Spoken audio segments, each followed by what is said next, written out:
Okay, so it's 9 o'clock and it's starting to be recorded. So we're going to have a presentation from Aaron. They're going to introduce themselves, but it's going to be kind of bookended by a time limit. So they'll stop at 10. Any kind of questions, I'm going to be monitoring the chat, and we're not going to have a free-for-all of people kind of interrupting and asking questions, but I'm going to keep track of the questions. And then what we'll do is, if we don't have time at the end, then I'll organize it in a way that Aaron and Joan can actually share. The reason this is really important is it's the way in which the work of gathering data around annual growth goals for multilingual learners creates an environment for focusing on growth instead of a deficit mentality related to, oh, these kids aren't proficient, right, in English. And so then they're often, unfortunately, because the data aren't triangulated in a way that we better understand the actual context of the student, then they end up being programmed into low-level science or, other courses that aren't really challenging. And so that's one reason we have such a high number, among many other, of long-term English learners. So they come to us in elementary and then they're never proficient, and they've been with us for 12 years. So this whole frame is thinking about growth and personalizing the actual experience of administrators and teachers related to who the learners are. Okay, so that's enough for me. I'm going to be monitoring the chat. And so, Aaron, do you want to start? Yeah, I'd be happy to. Good morning, everybody. I'm going to share my screen. Make sure everybody mutes too, as well, and I will. Oh, okay. Well, and then, yeah, thank you, Dr. Strada, for your great support inviting my colleague Joan and I to present. And I wish we could be in person to meet all of you. And we'll share some things that we've been focusing on and doing, and it'll be great to learn from you all as well. Just a brief background. So my teaching and administrative experience has been exclusively in Title I schools, and now I support them through as a Title I director. We're part of a phenomenal district department that closely links the work in our Title I schools with our student assessment department and our research evaluation department. I'll introduce my colleague Joan Bramble by name, and then in just a few minutes, my part will be more brief. Dr. Bramble, who's our student assessment director, and she's a phenomenal colleague, she'll be leading you through some data visualizations that our principals have found very helpful in honing in the work on for our multilingual learners. And then also note, if you do have questions, Dr. Strada will be monitoring those in the chat, and you could reference something on a slide. We put slide numbers in, and so that might be helpful if you to reference as you have a question. And our constraint is we just found out we have a fire drill at 10 a.m. in our district building, so that's our time constraint is a fire drill. Alrighty. Oops, I'm going to go back one. So just some brief background. Of our 90 schools in Granite, 27 are designated Title I schools, and the principals in all of our schools are primarily supported by a leadership and improvement director, and our department provides supports to all schools, but we particularly with Title I. So there's 2,000 students in Granite, grades K-12, 14,000 are multilingual learners, that's about 22%. Most of those students are attending Title I schools. We've adopted a district philosophy that we all exist to better the work in schools, and recognizing that principals are a key lever in making things happen. So if we really want to influence the learning experience of our multilingual learners, we really have to coach and mentor the principal, and that's our philosophy. So we find that that's kind of an underlying theme between some of our training and approaches. One of the ways that Joan and I support principals is through a monthly Title I meeting where it's a lot of training. Yes, there's some important compliance components, but we view it as a unique opportunity to build the capacity of these principals beyond what they get if they are not at a Title I school.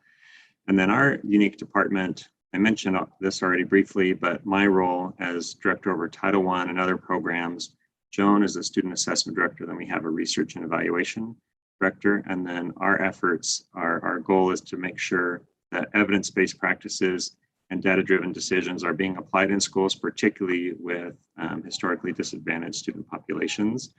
And you can see our vision statement below includes building principles, competencies, and data visualization, effective, fiscally responsible evidence practices, and then a data-driven continual improvement cycle. So that's our work. So what in addition to the scope and sequence of our monthly Title I principal trainings, which I'll display in a few slides, we provide individual touch points throughout the year, she and I, with these Title I principals. Here, I'm not going to go over everything in these next slides, but there's a Title I monitoring visit that I conduct going out to the school. And on the slide, you'll see all of the purposes for that visit. I highlight in blue here a planning check-in to make sure the resources that they have are aligned to meeting critical academic need. That as they look at data, we provide the tools for this, making sure they're viewing disaggregated student data to know where certain student groups might be struggling, thriving, and then making the principal articulate how they're collecting data to continually monitor and refine their plan, and then ask specifically about progress in implementing their TSI plans if they're a designated TSI school, which unfortunately, most of our Title I schools are in Granite. So this is our agenda for our fall check-in that's exclusively with the principal on site. And then recall, we still have these monthly Title I training meetings, then a mid-year check-in. They come into our department. We have all of these components here that you can read. I'd like to hone in. We provide mid-year data and visualizations based on their school goals. So we'll say, these are your school goals. We provide data relative to those. The principal brings some also. And again, we review TSI plans and progress of these student groups, among other things as well, such as budgeting, strategy, inventory. And then I'm going to go a little bit more in depth here and show an example of one Title I school and the content we went over last January. And so it's the one I chose was Plymouth Elementary. Our meeting overview is simple: goals and datas, mid-year budgets, and some business items. When we go over, part of what I do is I'll highlight and commend the school based off of artifacts that I collected in the fall visit. So in this case, I'm going through their fall monitoring visit. I'll commend them for the work each grade level did, and I'm essentially showing to the school, here's evidence I see of your Title I plan in action. And then we go through each classroom, and in this school's particular case, their goal was to improve the leader growth scores for their multilingual learners, and the strategy that they adopted was a school-wide, a tier 1 strategy. So they're going to embed SIOP strategies in all of their instruction. And the principal said, well, this is what we're doing. They're relying heavily on anchor charts and other instructional practices. And so I highlighted that and documented that. And then in this mid-year meeting, commended that and then followed up and asked how that's going. And then some business items that we went through. You could, of course, read this. So again, budgets, teacher bonuses, reviewing allocations, what we know about that for the following year, but then go into TSI designations, remind the school of their designations again. In this case, point them to resources and training their district do to support them with their individual student groups, review academic performance of these student groups, and go over some other things. So I thought that would be, or give context to the different training and accountability that we give to our school principals. Now, so we talked about what happens in the fall, in the middle of the year, and then in the spring, there's an individual touch point again with the Title I principals where we review their draft of their Title I plan and budgets, help write goals and identify effective strategies, and then ensure budgets and plans are aligned with student academic needs. And so what I have on this following slide, oh, and excuse me, in the summer, there's another individual training where it's geared for new principals to Title I, but we invite all principals in Granite School District to attend. Our thought is we have diverse student populations in all of Granite schools. All principals could benefit from this content. And so we find that many principals do. And our hope is to build capacity understanding so that not all evidence-based practices and focus on multilingual learners, that isn't just concentrated in Title I schools. So we extend the stakes of our tent and invite all principals. And I'll highlight some components. We have a parent engagement specialist that goes over how meaningful approaches to parent engagement. Our edX director trains principals on supporting special student populations. Joan, building data literacy around closing achievement gaps, and then you see other components of that summer training. And that was really great. And so in the, I think one of the last slides that I present before turning time over to Dr. Bramble is highlighting, we have a scope and sequence for the training that we give to our Title I principals. And so you'll see each month, it's in context of other very important things that we go over with Title I, making sure they're mindful of responsibility for compliance and other resources that exist. Joan will go through kind of each of these in turn of how we provide data-driven support so that principals can support the multilingual learners. I'll just put a plug in. So last year, our goal is to build data literacy with principals and teachers so they know how to best serve their students.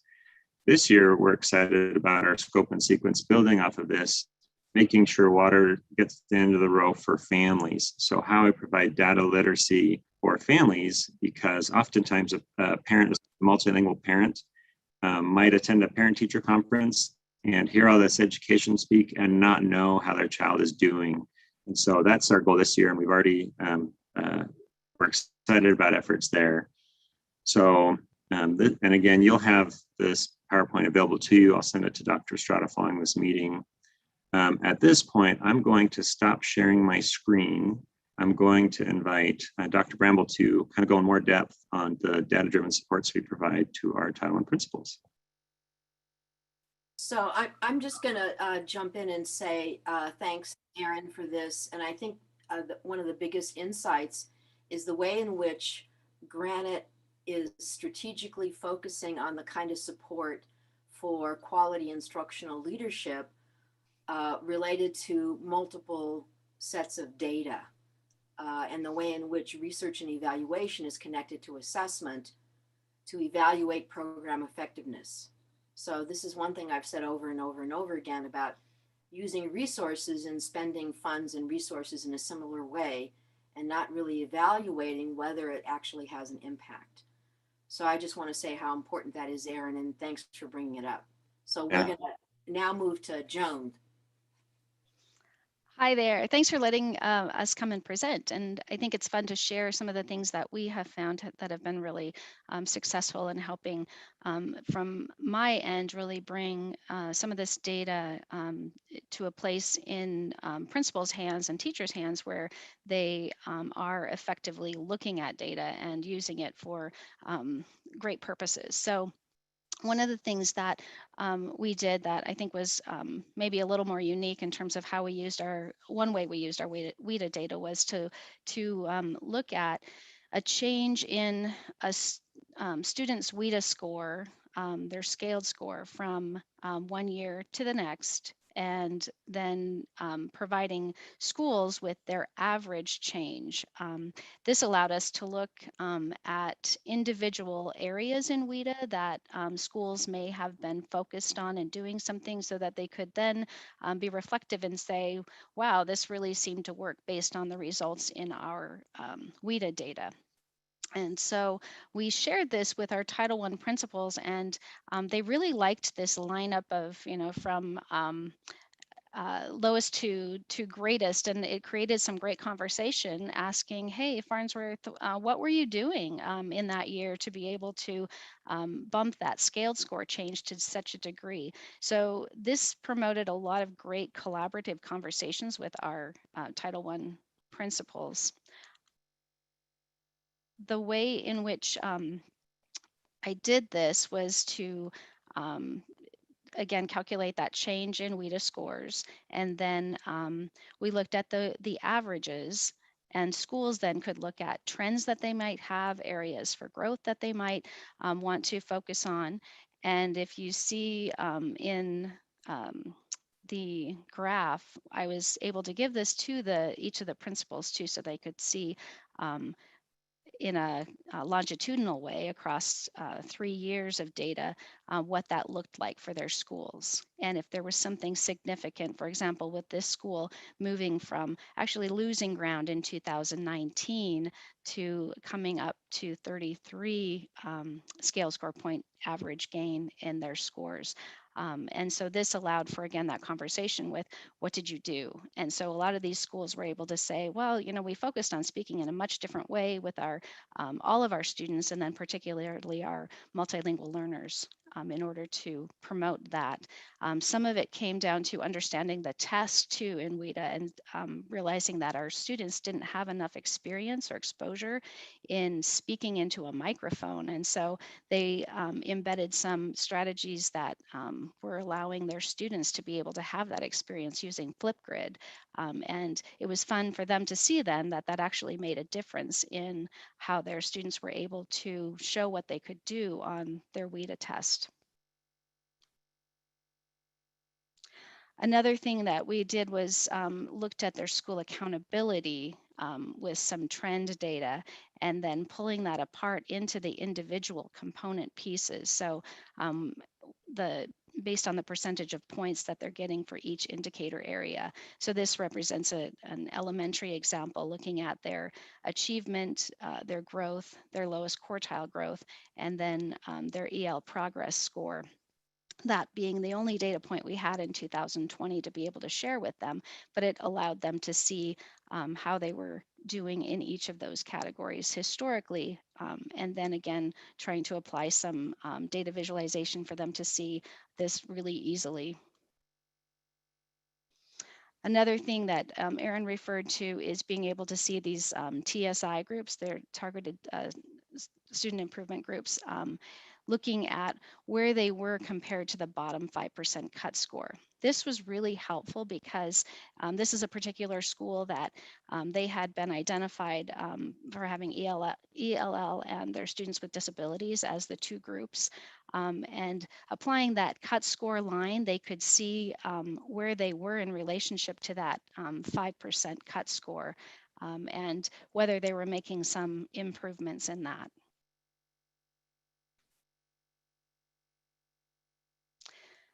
We also looked at, when we had those specific subgroups, could we pull apart within those subgroups how they were doing in each of the indicator areas for school accountability. And this provided them a look at, is there a specific area that we need to focus on with these particular subgroups in their TSI. This is a little slide just giving some background in how you would, if you have someone in your district that wants to look at how might you be able to pull this data. This is an example of how I was able to grab this data and see these visualizations, or turn these into visualizations. So on USBE website, you can find these data sets and then be able to pull that data apart. Do we have any questions? Do we need to stop, or are we good right now? I can't see the chat. No, there are no questions. Okay, great. I think one comment that Megan made to everyone was that WIDA has great training and practice tests for students. I think the other issue is one of the strategies. It goes back to this idea of using different strategies so that students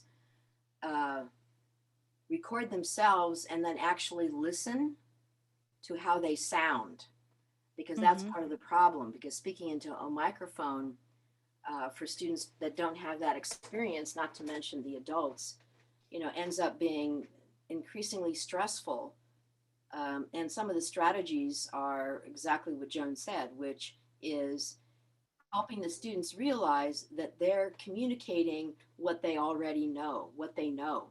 And so, as a consequence, the way in which they communicate what they know is really important. So, they need to practice and hear how they actually sound. So, this is really important. Great. Yep, those are some fantastic. And thanks, Megan, for mentioning the practice test. That's another thing that we embedded in terms of ideas, as well as having the teachers, all the students' teachers actually experience what those tests looked like, and having the teachers administer some of those tests too. I think made a big difference for a lot of our schools in terms of how their students could perform on WIDA. They were then testing in an environment that was similar to what they were comfortable with rather than being pulled out in a different environment. This was another, I think, really helpful way for our schools to look at data. We pulled this data to see, again, if there were other subgroups that schools needed to be taking a closer look at as they were disaggregating their data, and how close some of these other groups might be to that 5% cut score that they need to be concerned about when they're looking at those TSI groups. This also, again, going off from the Title I schools' excitement over looking at what they looked like matched up against other Title I schools. I think that comparative issue is really important for them to look at other schools that look similar to theirs, and being able to recognize that they are able to rise above some of these cut scores. And so finding out what those schools that are able to get above that 5% cut score, what they're doing with their ELL population, was an important conversation. And this again is a slide that just gives some background on how you would generate this type of a data visualization. This particular data set is something that I had to specifically request from USBE so that I could see those subgroups performance from year to year. Another area that we looked at was identifying that bottom 25% of students. And there were a few interesting ways that we were able to pull that, that again being another component of that student accountability piece that we were wanting to help them focus on and look at how we're addressing some of those special populations and students. So this allowed us to do some sorting by looking at an entire spreadsheet of their students, and then just doing some sorting so that they could identify by student the bottom 25% of the students that they would want to focus on. And this was sort of a different way to look at it. It's not the way in which that USBE would apply this to the RISE testing. This was looking at an Acadience benchmark so that they could take a look at that, and then sorting it so that we're looking then at actual students that are in their schools at mid-year, and being able to sort and see you've got these students at mid-year in kindergarten, for example, that are well below on their pathway. And so we need to be focused on what are we going to do to help support these students who just are not making the growth that they need to make. And again, just a fun way to visualize some of this so that they're able to focus in and see this in a nice way. One other thing that I wanted to share too, and I'm gonna, I think, share a different screen because Dr. Estrada mentioned looking at growth goals and helping our students see those. We were able to provide our schools with a growth report for their WIDA students or their, sorry, their ELL students specifically prior to taking the WIDA test, so that we had principals who then sat down with their students and were able to set a growth goal. So this one, hopefully you're seeing a new screen here. This is an example of the report that we produced and gave out for every student in our district that was going to be taking the WIDA test.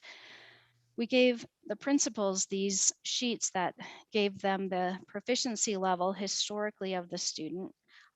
We popped in their growth goal based on the calculations from USBE. And then we also gave them their subscore history, so the students could see and the principals could have conversations with the students who were going to be taking the WIDA test. What areas have they been doing well in, where some areas that they're maybe struggling. So this provided some really important data and really getting to that student level of being able to do some important goal setting and helping them see just how close they are in some cases to meeting proficiency. I think we shared at one time, I'm not sure if it was with this group, the conversations too, and the some video that showed some of our principals having these goal setting meetings with their students. So I'm going to go back to our other slide here. Yeah, there are actually ways that principals not only share the whole process of goal setting, but there are some schools that use the other WIDA reports from USBE, and they do it at parent-teacher conferences. So the parents can actually see the growth that their students are making, and then using strategies with the families to see how they could actually identify something that they would work on too.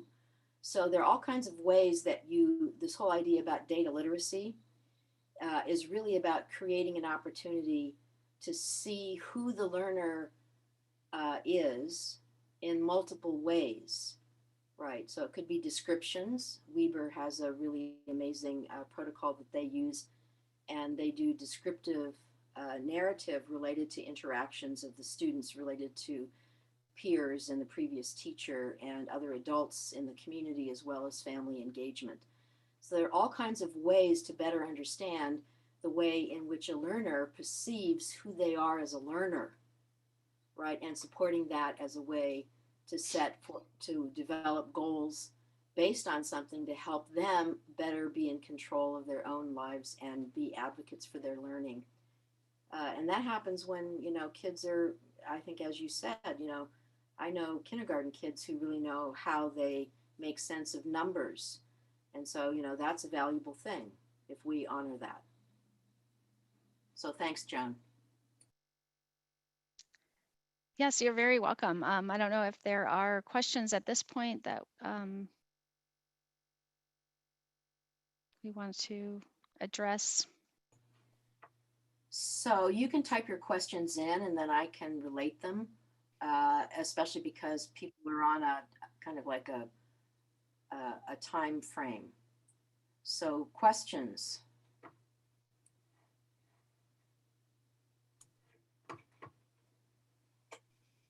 And if you'd rather, and because we have time, if you actually just want to unmute and ask the question, that's fine too.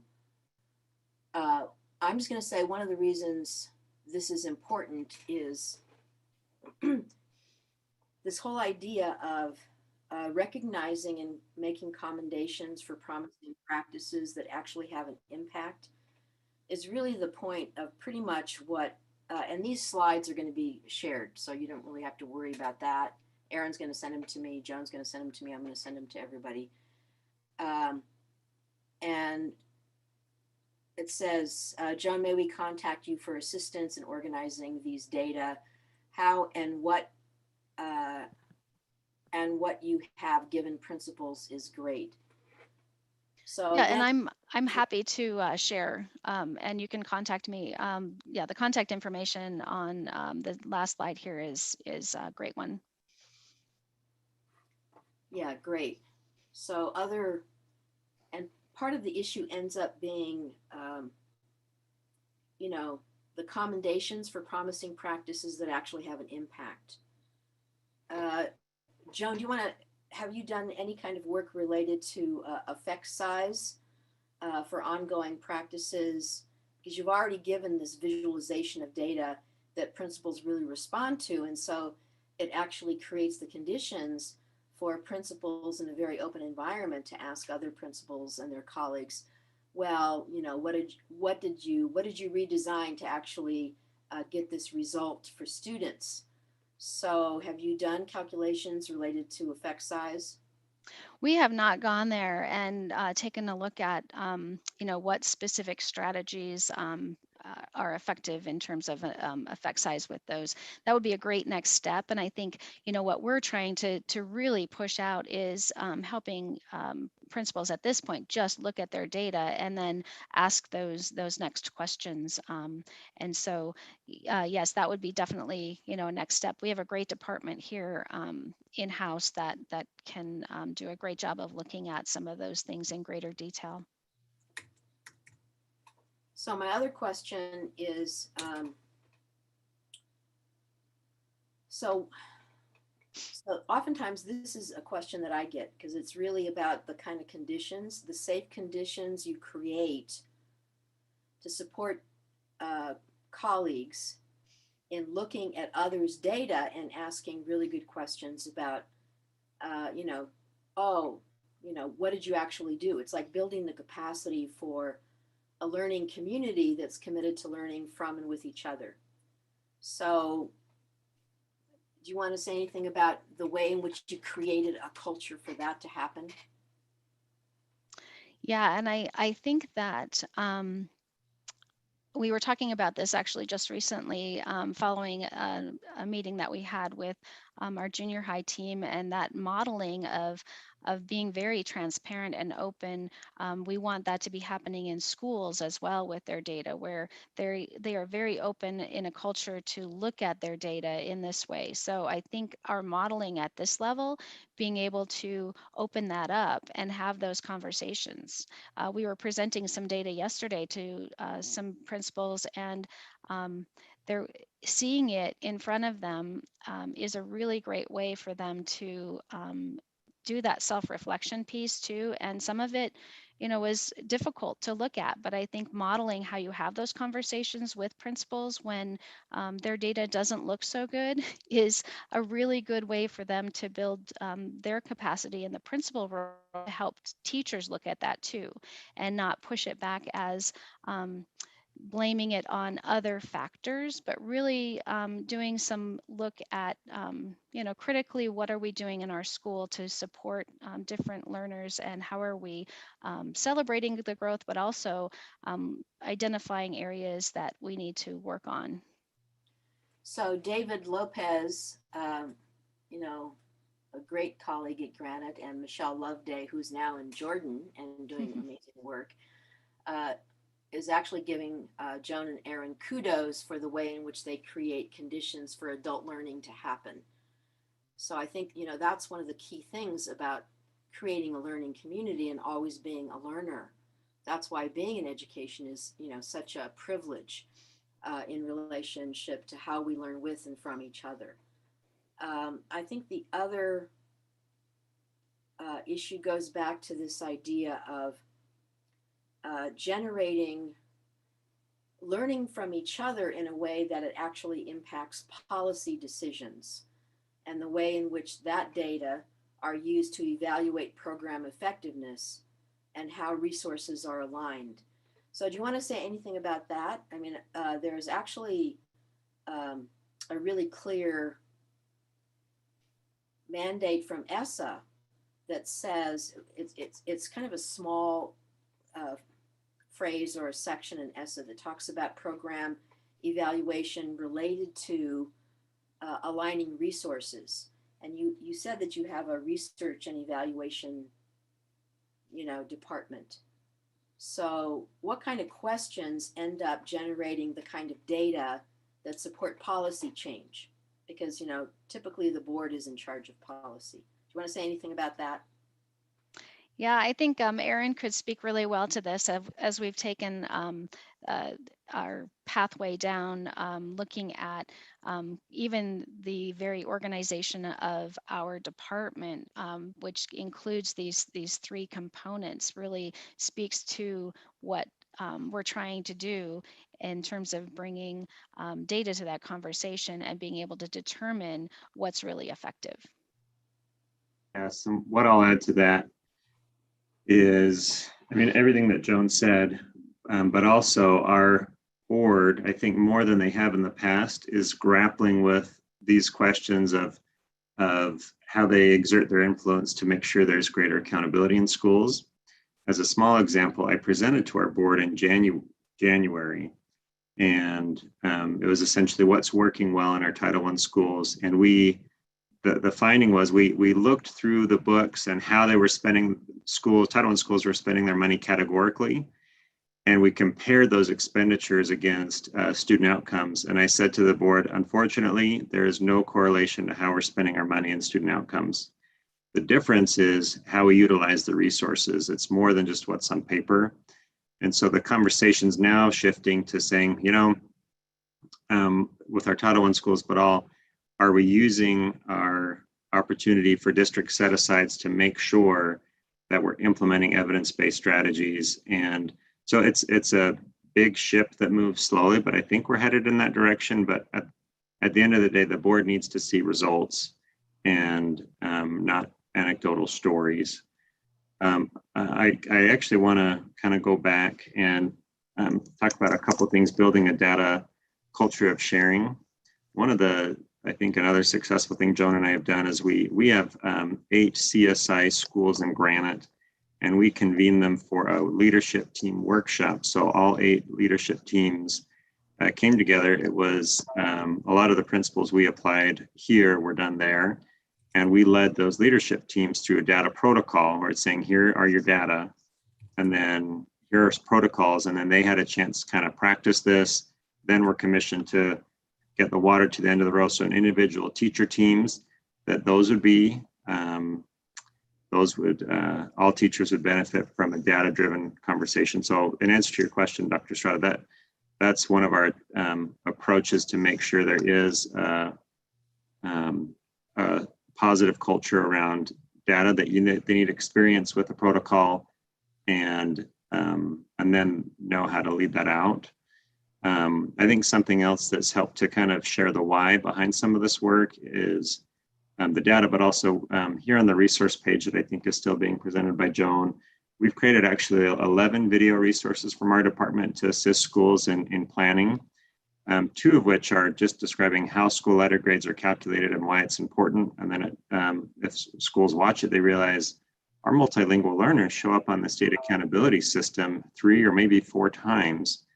And the connection we want principals to make as they go through this continual planning process is we need to make sure Tier 1 instruction for all of our students is elevated, because if we do that, then all students benefit, and it's just better practice anyways. And while I have some airtime and taking longer time than I probably should, I want to emphasize and echo what you said, Dr. Strada, that when we have an audience of parents in parent-teacher conferences, sharing the data with them is important. But what we found is there needs to be a parent engagement plan so that one conversation leads to the next. And so our commission to our schools, particularly our Title I schools, is we're sharing. So the teachers have these data sheets. Joan and I have created videos to model for teachers how to talk about these data in a parent-friendly way. But then have that link to, and your student is, struggling or low in this area. Here are some resources. Here are some things you can do at home to help. Because when we link the parent engagement piece, and so parents know how we can partner together, they leave that parent meeting knowing, okay, I know exactly how my student is performing, and I know exactly how I'm going to work with the teacher moving forward. Because if we don't do those 2 things, then parent conferences or SEPs were missing a lot of potential to use that to springboard a good partnership with parents. So that's all I'll say about that. But these, I've been looking at some of the contact information. I knew Joan would be more popular than me. No one's like, hey, Aaron, so I know Joan's a more popular person. She's excellent to share her expertise. Okay, so there's a question from Michelle Eldridge, and I have a question about the data. You just mentioned that ML. So Michelle, can you just, I don't have my glasses on. Could you just ask the question, Michelle? Yeah, can you hear me? Yes, yes. Okay, so I appreciate this so much, Aaron and Joan. This has been so great. My question as you were presenting, both of you, is you just mentioned this very thing, Aaron. You referred to how the ELs or multi-language learners fall in essentially every area of the accountability pie. We call it the accountability pie here because that's how the state has it, modeled. So we're able to disaggregate, looking at access and summarize. My question is, are you able to help schools see the other areas? So like secondary, AP, graduation, there's, the two different elementary and secondary accountability grade systems. So I'm just wondering if you've been able on your own to figure that out. Yeah, that is a great question. And there are some ways that, we have some tools that are built in to disaggregate some of that.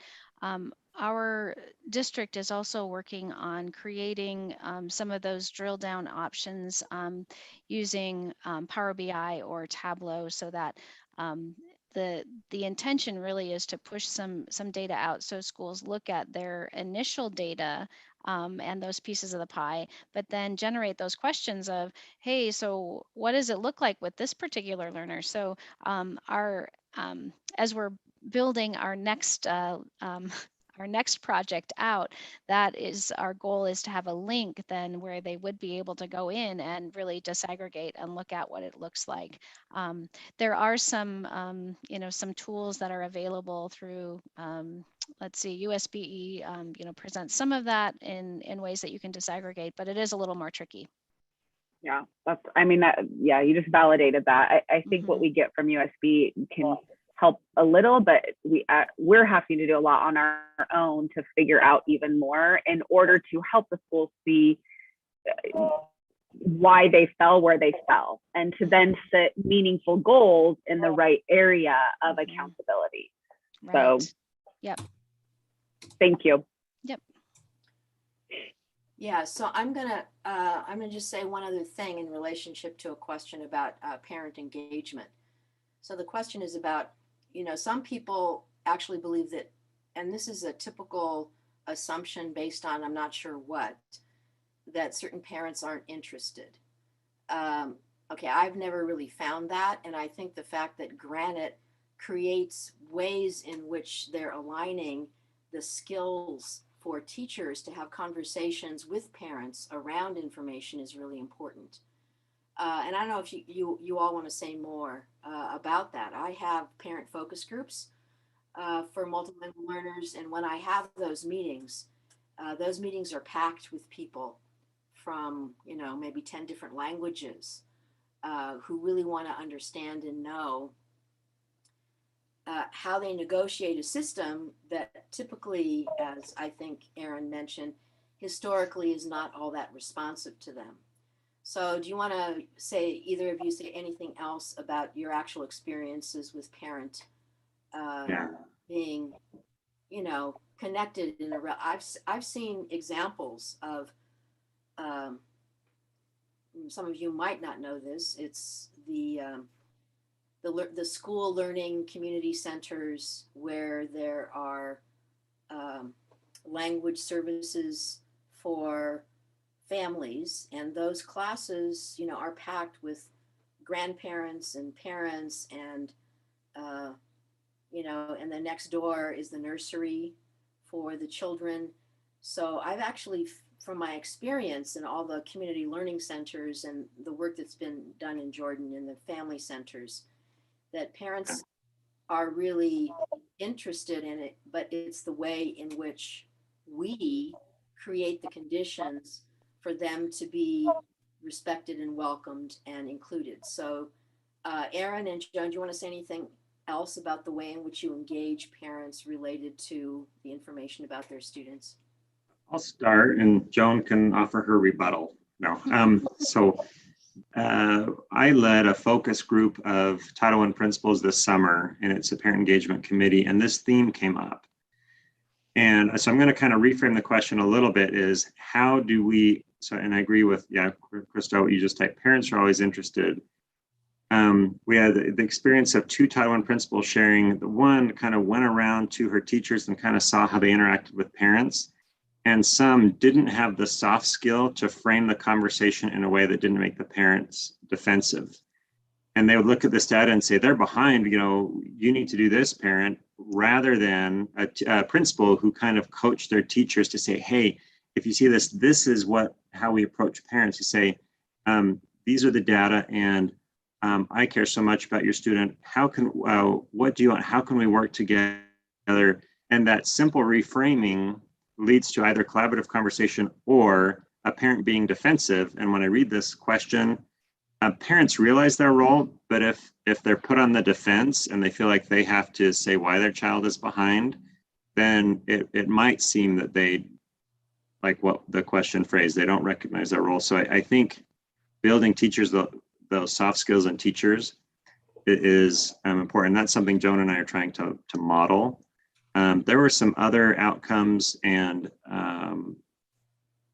feedback that we got from that parent engagement committee, but where the teacher is primarily the point of contact, it kind of a lot rests on that teacher, although we're having an initiative to train our schools. We've interestingly found, we did some internal research in Granite. When you ask a parent what their perception is of a school, over 90% of them base it off of a micro interaction that they had.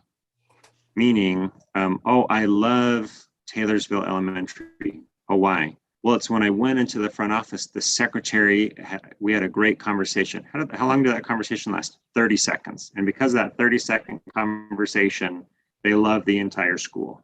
And I would assume that's true of others outside of Granite. And so I think part of it is front office staff, front lines recognizing their role in at least that positive perception. And that's a precursory step for teachers wanting to engage more. So not a complete answer, but we see the same things. And sometimes it's how teachers approach the narrative. Joan, would you add anything else? Yeah, and I'm just going to add an example of, I think, how you kind of bridge that gap too, that can exist because parents don't really feel like they are a contributing member of the school. How do you build that school community so they feel like this is their school? So one thing that I tried at an elementary level is to bring my parent center actually bridging the gap between the parent center feeling like it or family center feeling like it was outside of the school to saying after you do your class in English out here in the parent center or your preschool experience with kids, have those parents come into the building and we're going to have some copies that they can make for teachers. We're going to have them, it sort of was a morph into how do we bring them in to feel like they're a PTA in the school, right? And so that became a strategy that we were working on, being able to bridge that and then having them, volunteer in and help stock the food pantry or do some things that they felt like they were contributing in a meaningful way to the school operations. And that I think is another important role that they need to feel that it's their school, and that helps bridge some of that as well.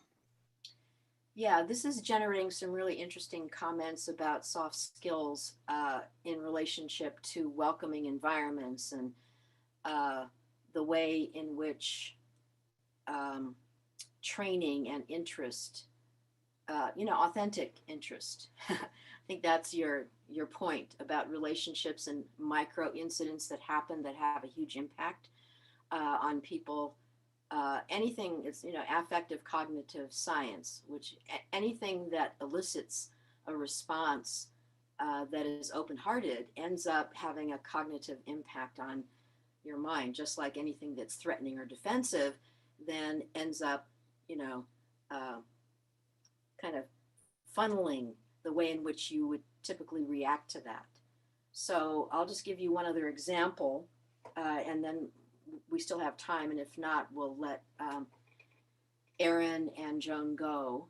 And I'd love to work with you on certain inquiry questions. One of the ways that we do commendations at USBE is to think about mitigating preconceived assumptions about children and families that are being served in Title I schools, high poverty schools. So when we gave the awards last year, and Erin, you were kind enough to invite me to come to your Title I meeting, the goal was to actually show people that the ideas they have about high poverty communities that have a population of multilingual learners somehow is deficit driven. And when we actually identified high poverty schools, high number of English learners and high percentage of individual students achieving their annual growth goal, the purpose of that criteria was to pose the question to mitigate certain assumptions, because those assumptions then drive the way in which policy decisions are made. Some people will say there's no such thing as an achievement gap. Okay, well then, what are the conditions for creating opportunities where high school students end up, who are multilingual learners, have complete civil rights access to CTE and AP and honors classes? And of course, Granite is leading out in that, as well as East High, because they have, mitigated at their high schools the gap between multilingual learners, students learning English, and English only students. So their students, maybe 10 languages or 5 languages or whatever, their percentage of having access to AP classes, concurrent classes, honors classes, all those kinds of things that are post-secondary success, they're eliminating those opportunity gaps. So again, Erin's whole idea about reframing the way in which you talk about experiences is valued by parents.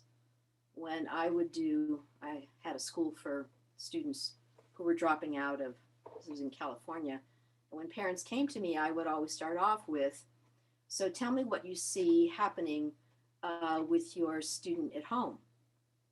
Because then the goal is, it's not my perspective that matters, but it's actually multiple perspectives in relationship to what the parents, the family, the community, the uncle, the aunt, what they see happening with their student. And so all those ways in which we develop relationships. John Zerbakken, when he presented on the graduation rate for multilingual learners in Davis, which is probably highest in the country, is 94% of multilingual learners in Davis they graduate. And he started out by saying, this is not rocket science. This is about developing relationships that are authentically committed to the well-being of students and their families. So that's putting it in a nutshell. So Erin and Joan, any last words of wisdom for this, wonderful group of people? We have about almost 70 people on our session. Well, it was really fun. I meant what I said at the beginning. I'm excited to meet you in person and learn from you guys. A great thing going on in your district. As you were talking, Christelle, on kind of changing the narrative of what a Title I school is, I think sometimes inadvertently school principals perpetuate a negative message, because when they're trying to recruit teachers in their building, or as they talk about their school to their community or others, they might focus on, oh, come work at a Title I school, you'll get loan forgiveness and you can make extra money in the after school program. That is the wrong thing to emphasize, versus, hey, at our school, when you're a teacher with us, you become better because we implement evidence-based strategies, and we are in it for kids, and we have such inspiring opportunities to work with students that need us.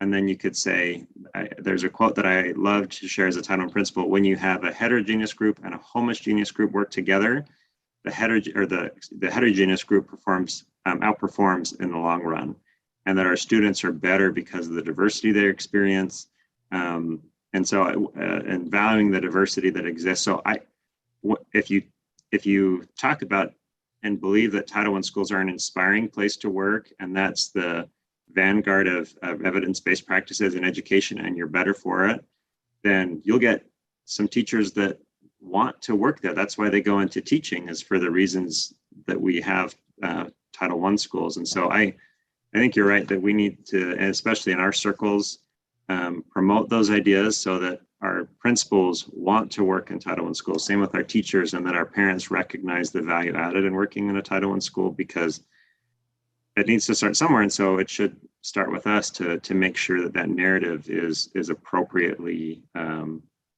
described. So that's what I would add. Thanks, Aaron. Joan, any last words? No, I think that's great. In terms of summing up, I think looking at how we are valuing diversity in our schools, and changing that narrative in that positive direction, and away from a deficit thinking. Yes, and so to add to this, kind of really interesting environment that's positive amidst kind of other strange things going on, by September 1st, everybody in the state will actually get a USBE recognition for the number of biliteracy seals awarded in the state this year. It's almost 2,000. It's like 1,800 or 1,700, which is amazing. And the leader in that initiative is Granite School District and Davis School District.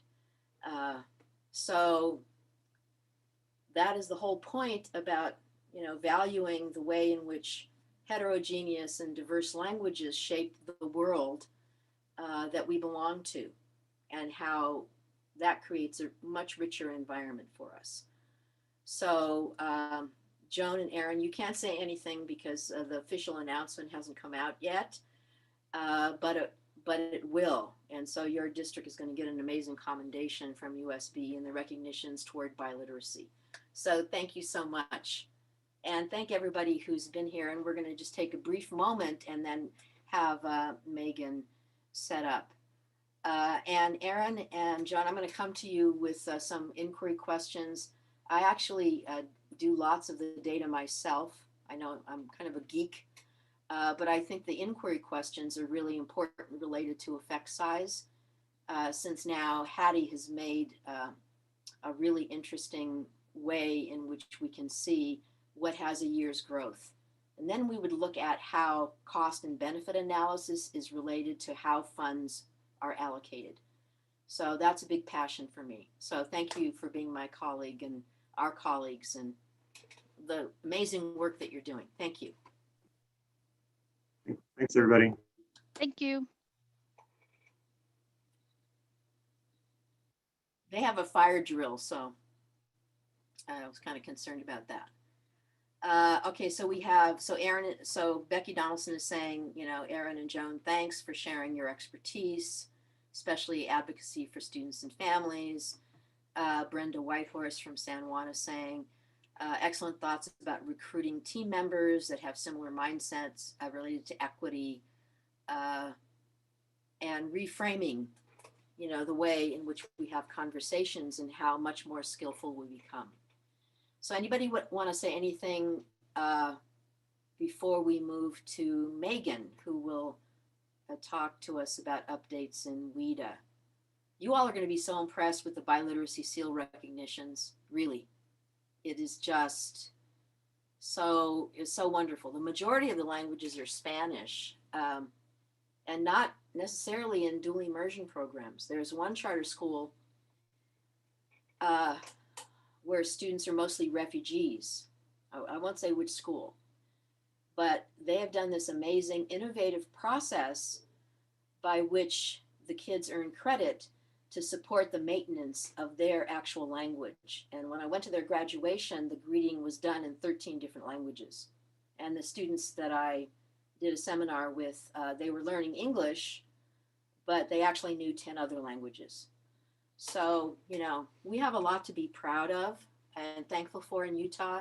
Sometimes we forget that. We don't have to go somewhere else to find really exemplary practices and great leadership, as you saw with Aaron and Joan. Okay, so Megan, are you ready? I am ready. My screen sharing ability was just taken away from me though. So hopefully Alex can re-allow me, but so Alex, we need you. Are you back with us? Yes, sorry, what was that? I need to be able to share my screen. It was Yes. my ability was just taken away. It's okay. Alex has the power of God or whatever, or the Zoom powers. Like whatever you believe. There we go. Okay, thank you so much, Alex. So before you start, Megan, let me just say that Alex has been the mastermind with Jeff Ojeda for with Springville Museum we're doing this amazing premiere at Springville in September. I'll send you the invitation from Springville Museum. The COVID exhibition from kindergarten to 12th grade that was done last year was online. And so Jeff Ojeda, who is an amazing composer, he composed music, the kindergarten to 6th grade music, and then middle school music and high school music. And Alex has put it together in a stunning video representation that's going to be premiered at the Springville Museum. So I'll send that out to you, and you're all invited because it's pretty spectacular. Okay, Megan. All right, thanks so much, and thank you, Alex. So good morning, and thank you all for being here. I love seeing all the faces. It's so nice to get a refresher of the faces and putting those faces to names, because I feel like I have some very close, intense email relationships with so many of you. And I am so grateful that you all reach out and communicate your needs. So with that, hopefully, is everyone seeing my screen? Yes. Thumbs ups. Yes. Awesome. Thank you so much. Okay. So, good morning. I'm Megan Lopez. I am one of the WIDA specialists here at USBE. I do get to wear a few other hats. I'm also the secondary language arts assessment specialist and one of the program managers for assessment to achievement. So I get the opportunity to work with many of you in so many different capacities.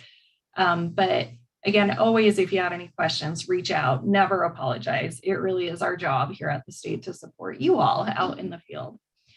So with that, today, knowing that we have new ALS directors and then also returning veteran ALS directors, for some of you, this will be new information about your role with WIDA as an ALS director. And then hopefully for many of you, this will be a refresher. And then I will also have just some reminders and updates as we enter into the school year with our WIDA assessments. So with that,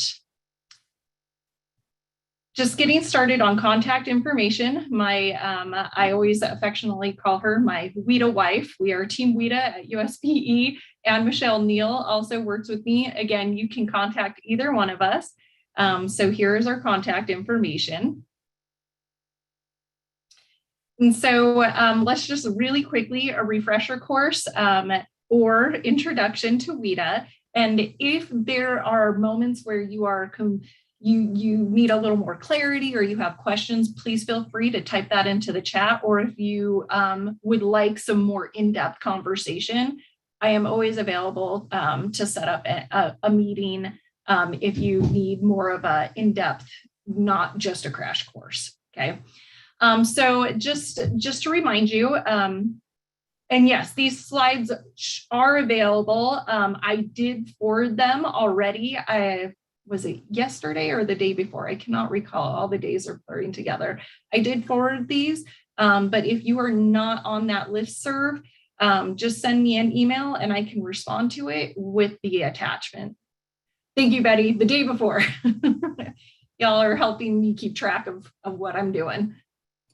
Well, and the other thing is, if you haven't updated your contact list and want to actually be on our distribution list, because we always send out everything anyway, then you should contact me and Renee Medina, and she'll update that.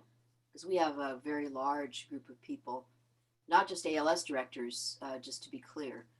So a lot of coordinators, principals, teachers, resettlement agency colleagues, community-based organizations. So it's a large group. Absolutely. Thank you, Christelle. All right. So what is the WIDA process that we see each year? So the first step is going to be screening. At the beginning of the year, students, when they register, are required to complete a home language survey. And on that home language survey, there are language questions. If on any of those language questions, they respond in any language other than English, then that is going to trigger the need for the student to be screened for EL services. So that's where the WIDA screener comes into play. The WIDA screener is available all year long. And in the state of Utah, we use our primary mode is going to be screener online for grades 1 through 12. And then we have the new screener for kindergarten. For those of you that were familiar with the KWAPT, that has been officially retired and sunsetted, now out to pasture. We are not using it anymore. We just use the WIDA screener for kindergarten. One thing I will say about that is at the beginning of the school year, you're going to use the K screener, the kindergarten screener, for incoming kindergarten students, but also your first grade students in their first semester. They will also be taking that for the screener. After the first semester, any incoming students that need to be screened, they would just take the regular screener online. Again, this is available all year long. I'm going to go over just some reminders as we get into this presentation, since we are in the screening time right now for the beginning of the year. But just know the very first step that students go through. Okay, I'm seeing some good questions in the chat. This is the first step that we go through. Students only need to be screened once in the state of Utah. Okay, so if a student is new to the state of Utah, they would need to be screened. However, if they were screened in a different school or LEA, then you do not have to screen them again if they've already been screened and you know they've been taking the access test and they qualify for services. So what about for kinder at online schools? Megan, can you, Michelle has a question. It says, can you clarify what you just said about first grade? Yes, I can. I saw Sarah's question first really quickly, so I was going to address that one, and then absolutely, Michelle. So thank you all for these questions. Any screening, there is no remote testing for access. There was remote screening. It was just provisional last year while we were at the height of the pandemic. But any screening, it does need to happen in person. So when you have online students, you will need to create and set up appointments for the students to come in and do the actual screening. Kindergarten is a one-on-one screening assessment that is paper-based. And again, because the screener online though is online, that doesn't mean it can be administered remotely. Portions of it for especially the lower grades still need to be paper pencil based. And those do need to be administered in person. So again, if we have a situation where our pandemic creates a situation where schools have to go into soft closures, and it's going to be an extended situation, we will discuss whether or not we need to bring back the remote provisional screener to do it remotely. But so far the guidance though from the federal government has been we're not allowing this quite yet because there hasn't seemed to be a need. So again, we'll just always be monitoring the situation and communicating with all the different stakeholders in this situation. So if we do need to have remote screening, do know that it is just provisional, and as soon as you can administer it in person, it does need to be administered in person. Going to the question of clarifying what I just said about first grade. So students that are entering first grade in the first semester, those students do take the screener for kindergarten in the first semester. In the second half of the school year, the second semester, they will just be administered the regular screener online. Megan, we just finished, sorry, I'm jumping in. We just finished all that training online with WIDA for kinder, and it didn't say, I don't remember any of that being said about first grade. Yeah, so it's in all the guidance, and it's also it's posted in a couple places. It's in our ID and placement guidance that's posted online. Typically, and I apologize that if it wasn't mentioned in the screener for kindergarten training, it was mentioned in our regular screener training though. So I apologize for that. That is the guidance though. Okay, so that's a change, but it doesn't affect the rest of the grades. They're not all also then bumping down, changing at all, just first grade. So the way that it's actually always been is there is a guidance table of what screeners you administer at what point during the year. Right, but first grade has taken the screener online. Only in the second semester. Only in the second semester, and that's how it's always been. Okay, all right. Yeah, sorry for any confusion on that, but thank you for the questions. Can we screen? Megan? Yes. This is Rhonda from Ogden School District. Hi, Rhonda. Doesn't the screener automatically, when you put in the student's grade, doesn't the screener automatically give you the correct one depending upon the time of year once you're going online? Yes. Thank you. Yep, you're welcome. So, and that's for screener online, right? It'll automatically put them in the correct one. The only one, because kindergarten is paper pencil based and it's not in the AMS system, you just need to know that. Okay, can we screen them even if screened before in another state? Great question. You do have to. So if they come from another state, the process has to start over. They have to officially qualify for services in the state of Utah, right? So even if they came from another WIDA state, they always do need to be screened in Utah to officially qualify for services in the state of Utah.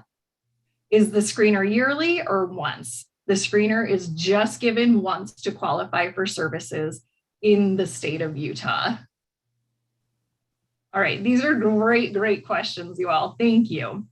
All right, so even if they've been doing access before, in the state of Utah, if students have been screened and they qualify for services and they have a record of access tests, which you can see in the data gateway, you do not need to rescreen those students. So again, in the state of Utah, it's not per school, it's not per LEA.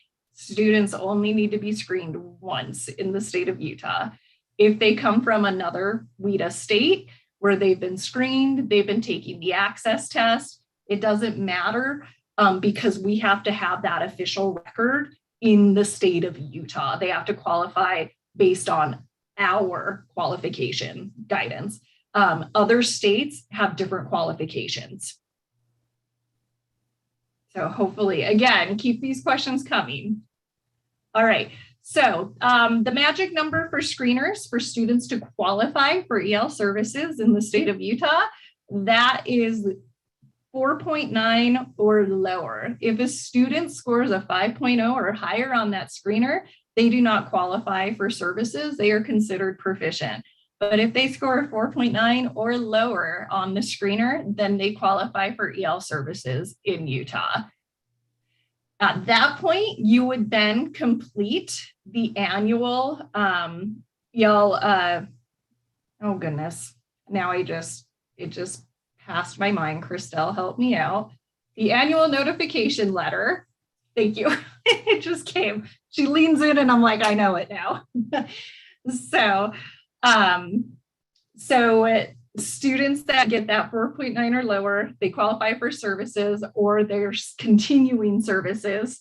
They get that annual notification letter home to allow parents to know, hey, your student qualifies for services. They're going to be in services. We're going to make sure that they have equitable access to their content based on their learning needs. And then you need to just make sure that they are appropriately marked in your SIS system with their proficiency level and also their current status as an EL student in Utah. And then those students will annually take the WIDA access test. If their Utah WIDA scores 4.9 or lower are older than 2 years, we rescreen them, correct? No, you do not need to rescreen students. Again, for some reason or another, sometimes students don't take the access test for a while, right? If they have remained in Utah, again, they do not have to rescreen. I think where that 2-year question is coming is if they leave Utah for 2 years or more and then come back, then yes, they need to be rescreened because we don't know what services look like in another state and where that student is at now. So the 2-year mark is, again, if students leave the state of Utah. For new directors, it's really important to check if new to your school district students have taken the access test. Sorry, I'm just trying to read this.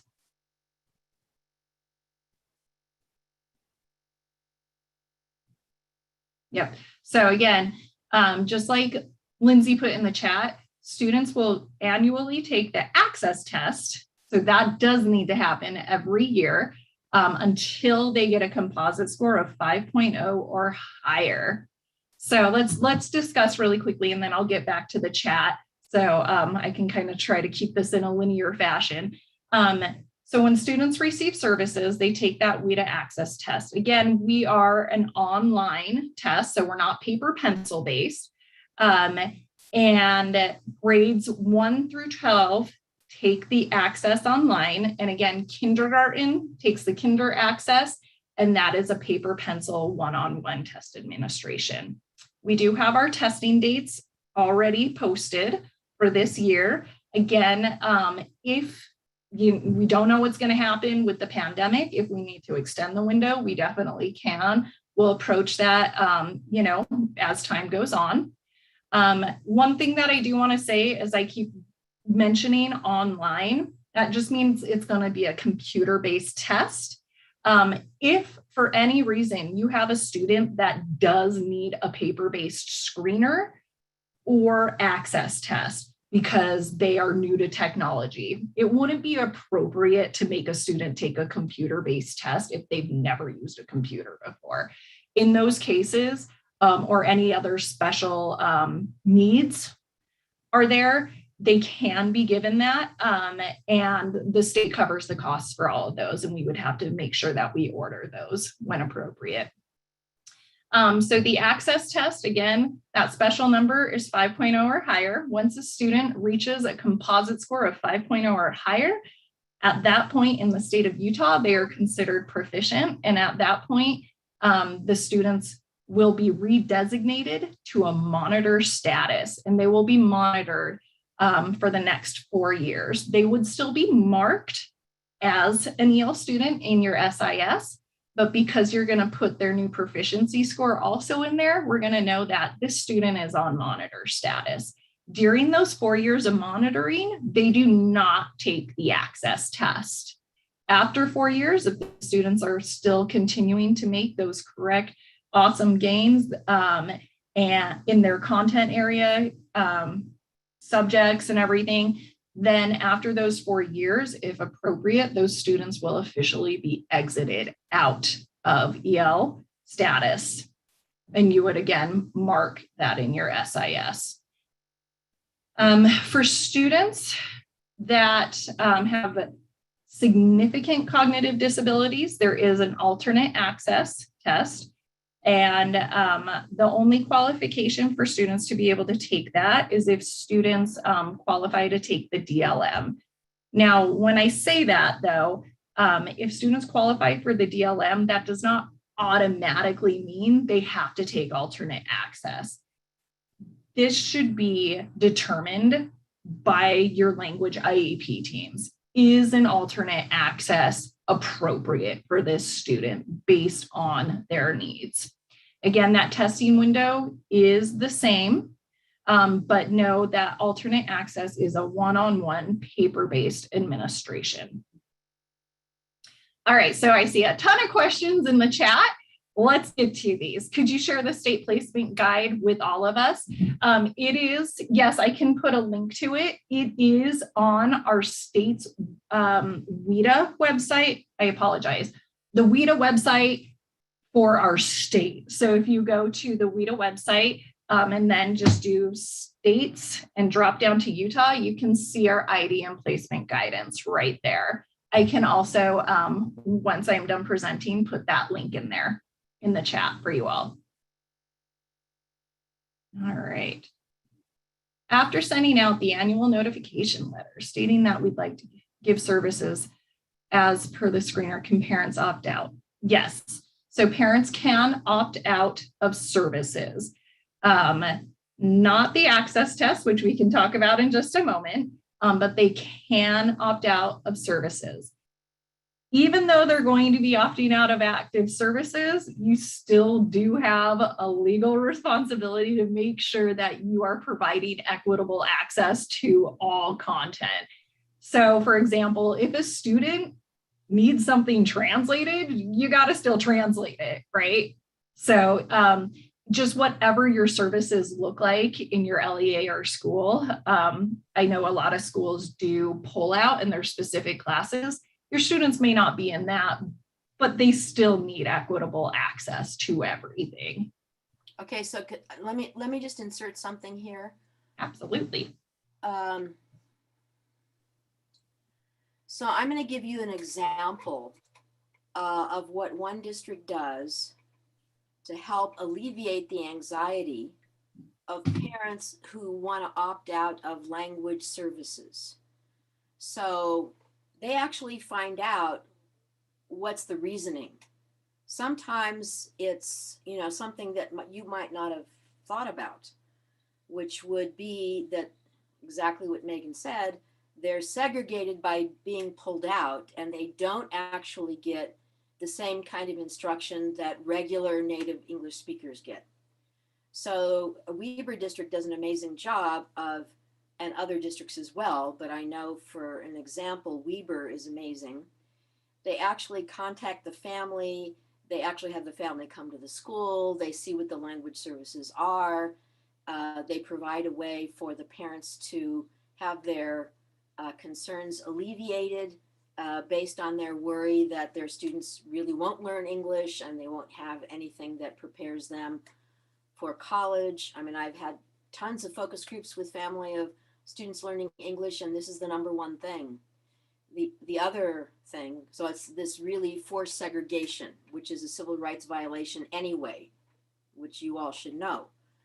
And then the other one, which is another one that ends up being kind of distressing, is that if they designate that their language is other than English in the home language survey, they're afraid that they're going to be targeted or discriminated against.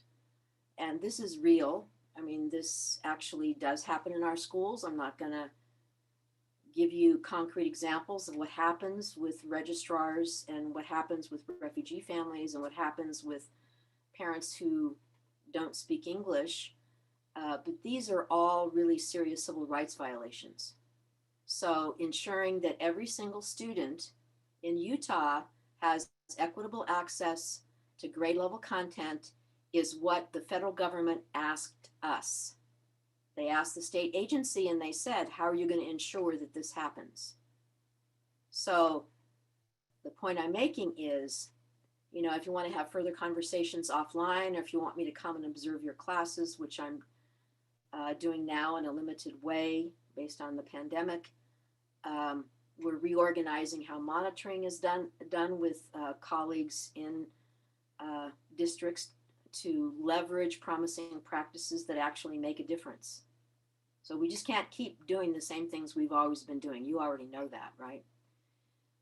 You know, the latest census says 1 in 4 families in Utah are minority, you know, and so then you have to say what Erin said about the value of diversity and creating a welcoming environment with an open heart and examining your assumptions. That's the biggest thing. If you need help, you know, Megan, I'm here, Becky Donaldson, all the people who work in federal programs are amazing human beings. And we have wonderful colleagues in Provo and Granite and Canyons, you know, in Ogden. They're doing amazing work, right? And so learning from them is really valuable. And besides, it ends up making us happier when children are successful. So that's all I'm going to say about that. Thanks, Christelle. All right, so going through the list, I'm sorry. We got a lot of chats. I'm excited that there's so many questions. Do remember, so everything that you need, all of this information is posted again in 2 places on our USBE assessment website. Again, I will put the links in for both. So our USBE assessment website, you'll just go to assessments in the WIDA tab. I'll put that link in shortly. And then also on the WIDA website, where you would navigate to the Utah State page, all of this information can be found. Can you restate the expectation for screeners within 2 years and in and out of state? So if a student stays in state and they just, for some reason, haven't taken access 2 years, no, you don't have to rescreen them. They would need to take access again. We'd have to get them taking access again if they never reached proficiency. If they have moved out of the state of Utah for 2 years or more, then when they re-enter Utah schools, they would need to take the screener again and be rescreened. What if they leave public school but remain in Utah and do not receive the access, i.e. in, okay, like a private school, and they come back to public? You know, in that case, I would rescreen. That's a great question, Beverly. So if they've been out of the Utah public school system, then yes, in that case, rescreen them, not just take the access. Just to ensure, because we don't know what those services looked like or if services were even granted in those cases. They should have been, but we don't know. I'm new to this position, missed the kindergarten training. Great question, Holly. If you missed any of these trainings, we do record them and they are posted in the WIDA secure portal in the download library. So you can go and view these trainings at any time. So again, the WIDA secure portal, and you would click on the download library and then you can see the recorded trainings. Can we check on the data gateway if the student has taken the screener? Unfortunately, no, we can't. The state is not required to, nor does it house any screener data. The only place that any screener data would be housed is in AMS per your LEA, but it sticks with your LEA. So if a student moves from LEA to LEA, that information does not move in AMS with that student. So the way that you would know that a student was screened again is if on the USBE's data gateway, if they've been taking the access test, then you know that they've been screened in the state of Utah and qualified for services. Also, we do have the expectation that schools and LEAs are keeping students' CUME files current, and we should see a copy of that screener and that score report in also their CUME files that should be transferred. So I think it's really important to talk to our, whoever is in charge of student files and transferring those things, that they are being kept up to date and that those are hopefully being transferred in an efficient manner. So there's not any kind of hiccup in the students' services when they move from school to school. right? And all of you are thinking, oh, there's so many logistics, Megan. In a perfect world, I would definitely suggest talk to your colleagues, collaborate. How do you all transfer files and make it an efficient system and process to ensure that schools have this information as students move? Yeah, so I think there's an important issue. There are a lot of districts who have organized electronic portfolios so that Alpine is an example. There are a lot of other ones. But the paper cum stuff, as well as what used to be the WIDA files and all that,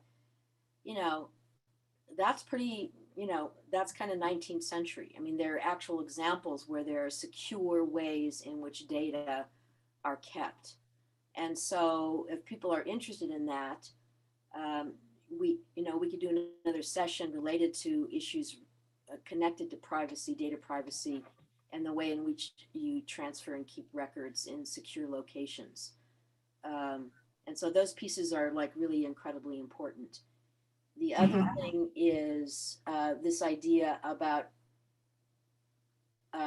so we've already asked Anne Michelle about the data on the USBE website, the individual reports, and they should be there we're lucky because this year I think they'll be here at the beginning of September.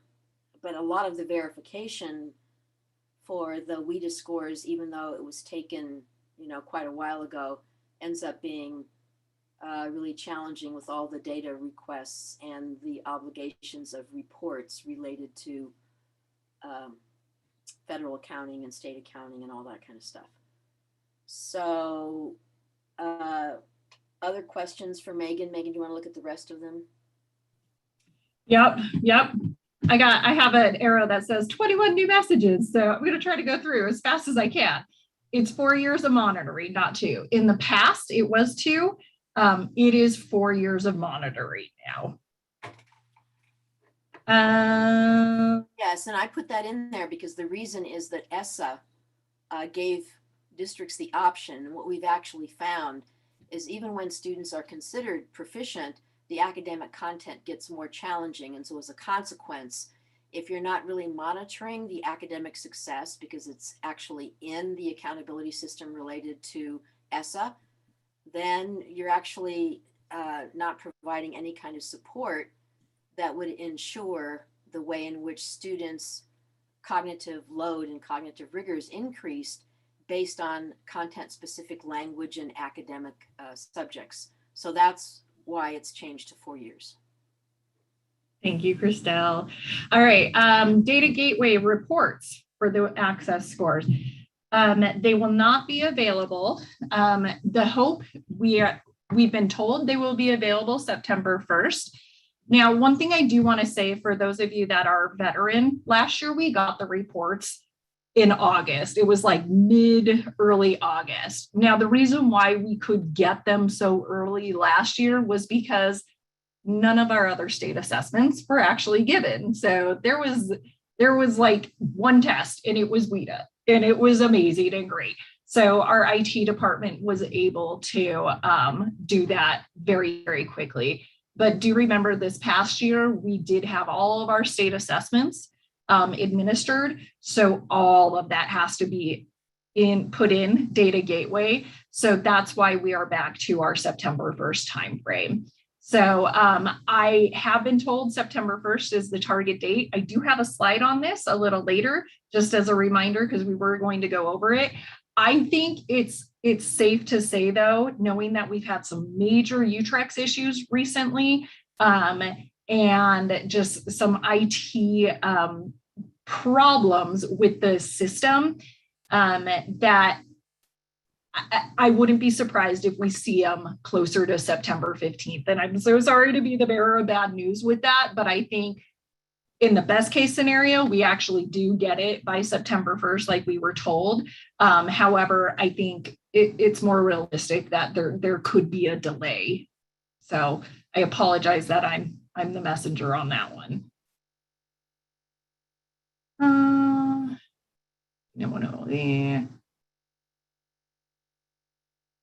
Yep, yep. Yep, and Christelle discussed student data privacy. If a student has a Utah-based screener that is older than 2 years, but no WIDA access, and they have not left the state, do we need to rescreen or do we only? Okay, so if a student was screened and qualified for services, but never was given the access test, and we have record of that screening, please just have them start taking the access test. Again, they do not need to be rescreened.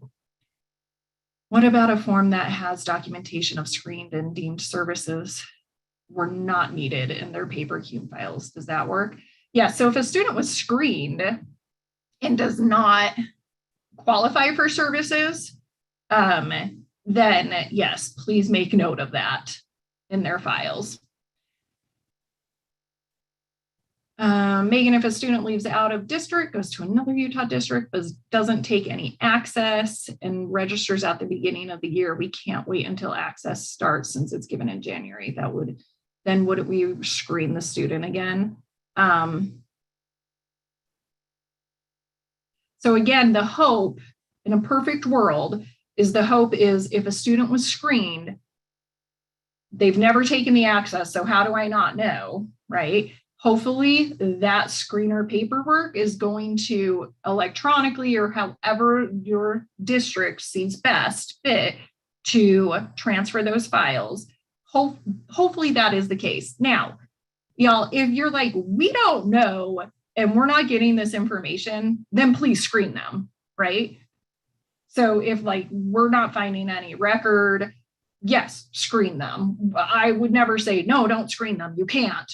They only need to be screened once. But if like there are issues and we cannot find those records anywhere, then yeah, screen them. All right, where can you ask student growth data that's calculated with the formula used for school accountability reports? Great question, Beverly. So Beverly had a question about how can we get student data that is actually tied to accountability growth targets. If you want that file, since the actual accountability growth targets are not available on the WIDA Access Data Gateway reports, the person you would contact for that report is Lindsay James, and I will put her information again in the chat at the end. And she is in our data and statistics department. So again, that contact is Lindsay James. Y'all are keeping me on my toes with all your awesome questions. Could you clarify the concern of putting data in the CUME files? Christelle, do you want to address CUME files and data, or should we wait for another time to address just student data privacy? Yeah, I've already said that. I mean, the legislature has funded a huge amount of money related to parent concerns about data. And we have a chief privacy officer, Whitney Phillips, and we can actually work with her. But the issue goes back to the way in which files are transferred. So the point is, how secure is the student's individual data? How secure is it in relationship to transitions from elementary to middle to high, and the way in which the data are used? So that ends up being the issue, right? So the reason I'm saying this is because it's a huge recent issue related to the rights of parents concerned about how anyone could get a hold of the data. We have to make sure that we understand the processes and protocols that we use to ensure that CUME files in their transfer are secure. That's really the point. If we need to do anything other than that, then I suggest, I can put Whitney Phillips' email in the chat and you can talk to her directly, because I'm not sure everyone needs this specifically, but I think if you look at just the current context, right, and how the state legislature has been funding the issue around chief privacy, and we actually have a chief privacy officer who speaks all over the country related to data security. So that's really the point. Yeah. Okay, thank you. All right, so moving on. And again, if ever you're like, Megan, I am so lost right now, please reach out. Okay. I would always say be patient with yourself. Getting to know the full WIDA process takes a good year. So be patient with yourself and ask questions. Okay. All right. So if you are new to this position, you're going to need 2 accounts. Some of you might be veteran and you might be like, hey, I actually don't have these accounts. Reach out to me. The first account is going to be your WIDA Secure Portal account. Okay. Contact me. I need to know your first, last name, email address, and also your LEA that you are representing. And I will set up your WIDA Secure Portal account. In this account at the district level, I really, really strongly encourage that you buddy up with your assessment director, okay? So you guys are communicating a lot about this. Who's going to be in charge of what? Some of you are laughing at me right now because you're like, Megan, I am the assessment director also. So I am buddied up with mine. But when you have this account, you will have the ability to create accounts for test administrators, technology coordinators, and any educators in your LEA. Okay, so you can create accounts. You also will be able to monitor who's completed all the trainings to administer the assessments. We ask that you do a refresher course every year on the tests that you're going to be administering. And it's only the tests that you're administering. If you're not going to administer the all access, don't worry, don't do that training course until you need to, okay? So again, please make sure that you're keeping up on it. There's always, some people are like, well, I just did the training last year. There's always subtle tweaks to certain things that you would probably want to be aware of. So we do ask that you do a refresher course every year. And also this is where you're going to download all screener materials from. So the new kindergarten screener, everything is available in the secure portal. You do not need to purchase anything. The only reason why you would need to maybe want to purchase something is some people are like, we want the professionally printed glossy paper. So that would be a cost to your LEA since everything is available in either grayscale or color to be printed. And just so you know, based on the field test and all the studies done for the new screener for kindergarten, there was absolutely no difference for a student taking it in grayscale versus color. So this is where you will download any and all screener materials. All right, so that's the first account that you will need. And then the second account that you will need is going to be WIDA AMS. So you'll hear me say AMS a lot. Now, you also see DRC. So DRC, Data Recognition Corporation, is the vendor for all WIDA assessments. So they are the ones that create the system and everything to administer it. The Assessment Management System, AMS, or some people will say, I need my DRC account. This is going to be your account in which you actually do all the test administration. This is where you get the secure browser, which is the Insight app. So that's your secure testing platform. This is where you're going to download all technology updates, where you're going to actually monitor students' test status. You're going to manage all testing materials. And in this, you will also have the ability to create and manage any accounts for people that need to administer the test. So who would need these accounts? Test administrators, obviously yourself. I would say your building leads, your building administration, so they have access to the reports as well. And then especially your technology coordinators, because they're going to be the ones that will put the testing platform on the student devices.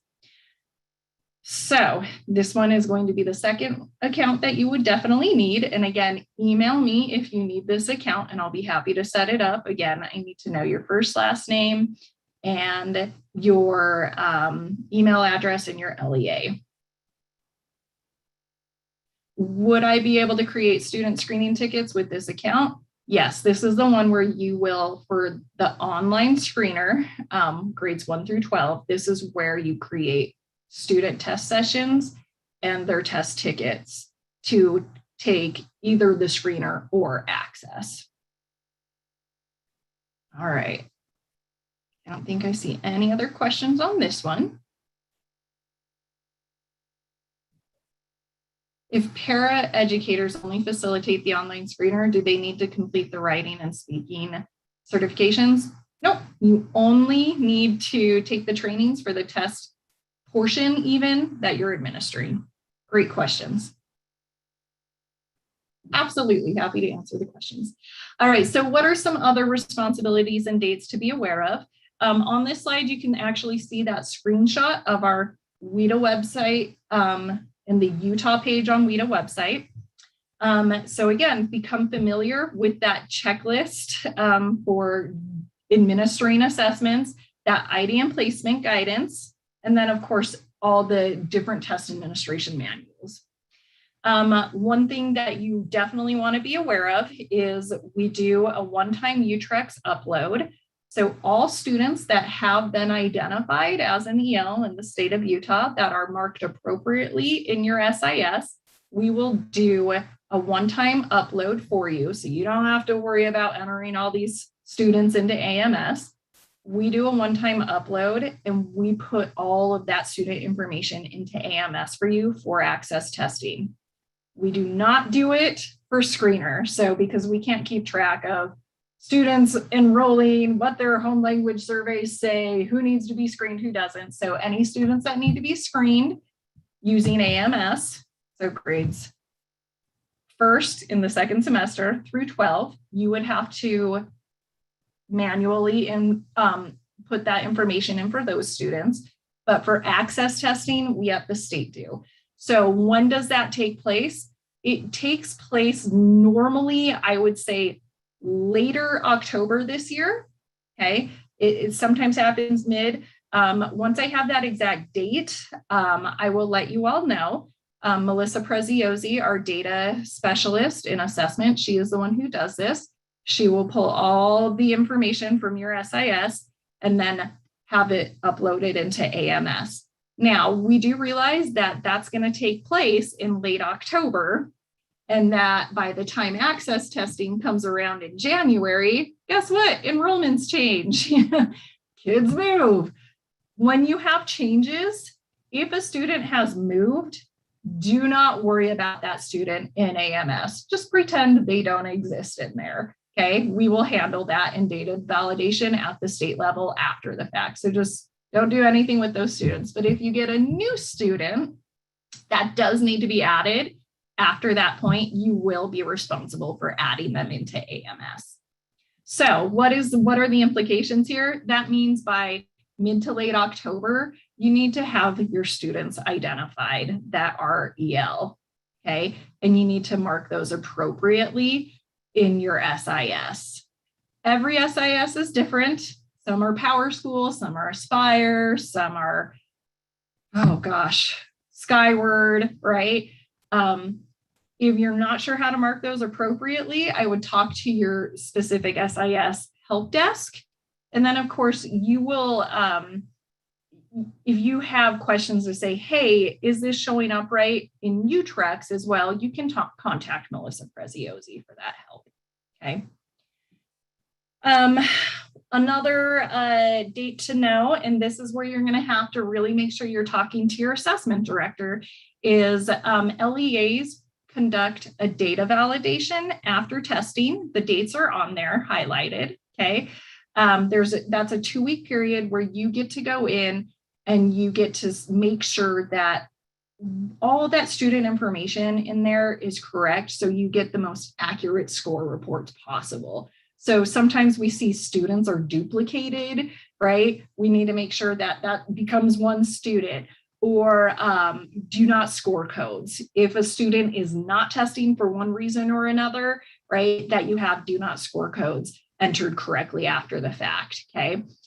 So you go through the validation process. As we get closer to that, again, I will be sending information out this normally will go out to your assessment directors, but if it is something that you are going to ultimately be responsible for doing, again, that's why it's going to be so crucial that you and your assessment directors have that relationship and you're both getting that information. Okay. You will be getting your score reports in May. This year, they were, of course, delayed because we had to extend our testing window. But once you get those score reports, it is going to be up to you and your assessment director, your LEA, however you have deemed this process to be, for making sure that you distribute those score reports to all the different people that need to have access to those. And then, of course, we really encourage you communicate all training opportunities to educators, test administrators. Anytime opportunities come up, we love, the more the better, because we like getting the message out there. And again, all the testing dates are posted in there. Please, when you have a free minute, which some of you are like, Megan, free minute, what is that? If you do have a free minute, please make sure you're starting to peruse these sites. All right.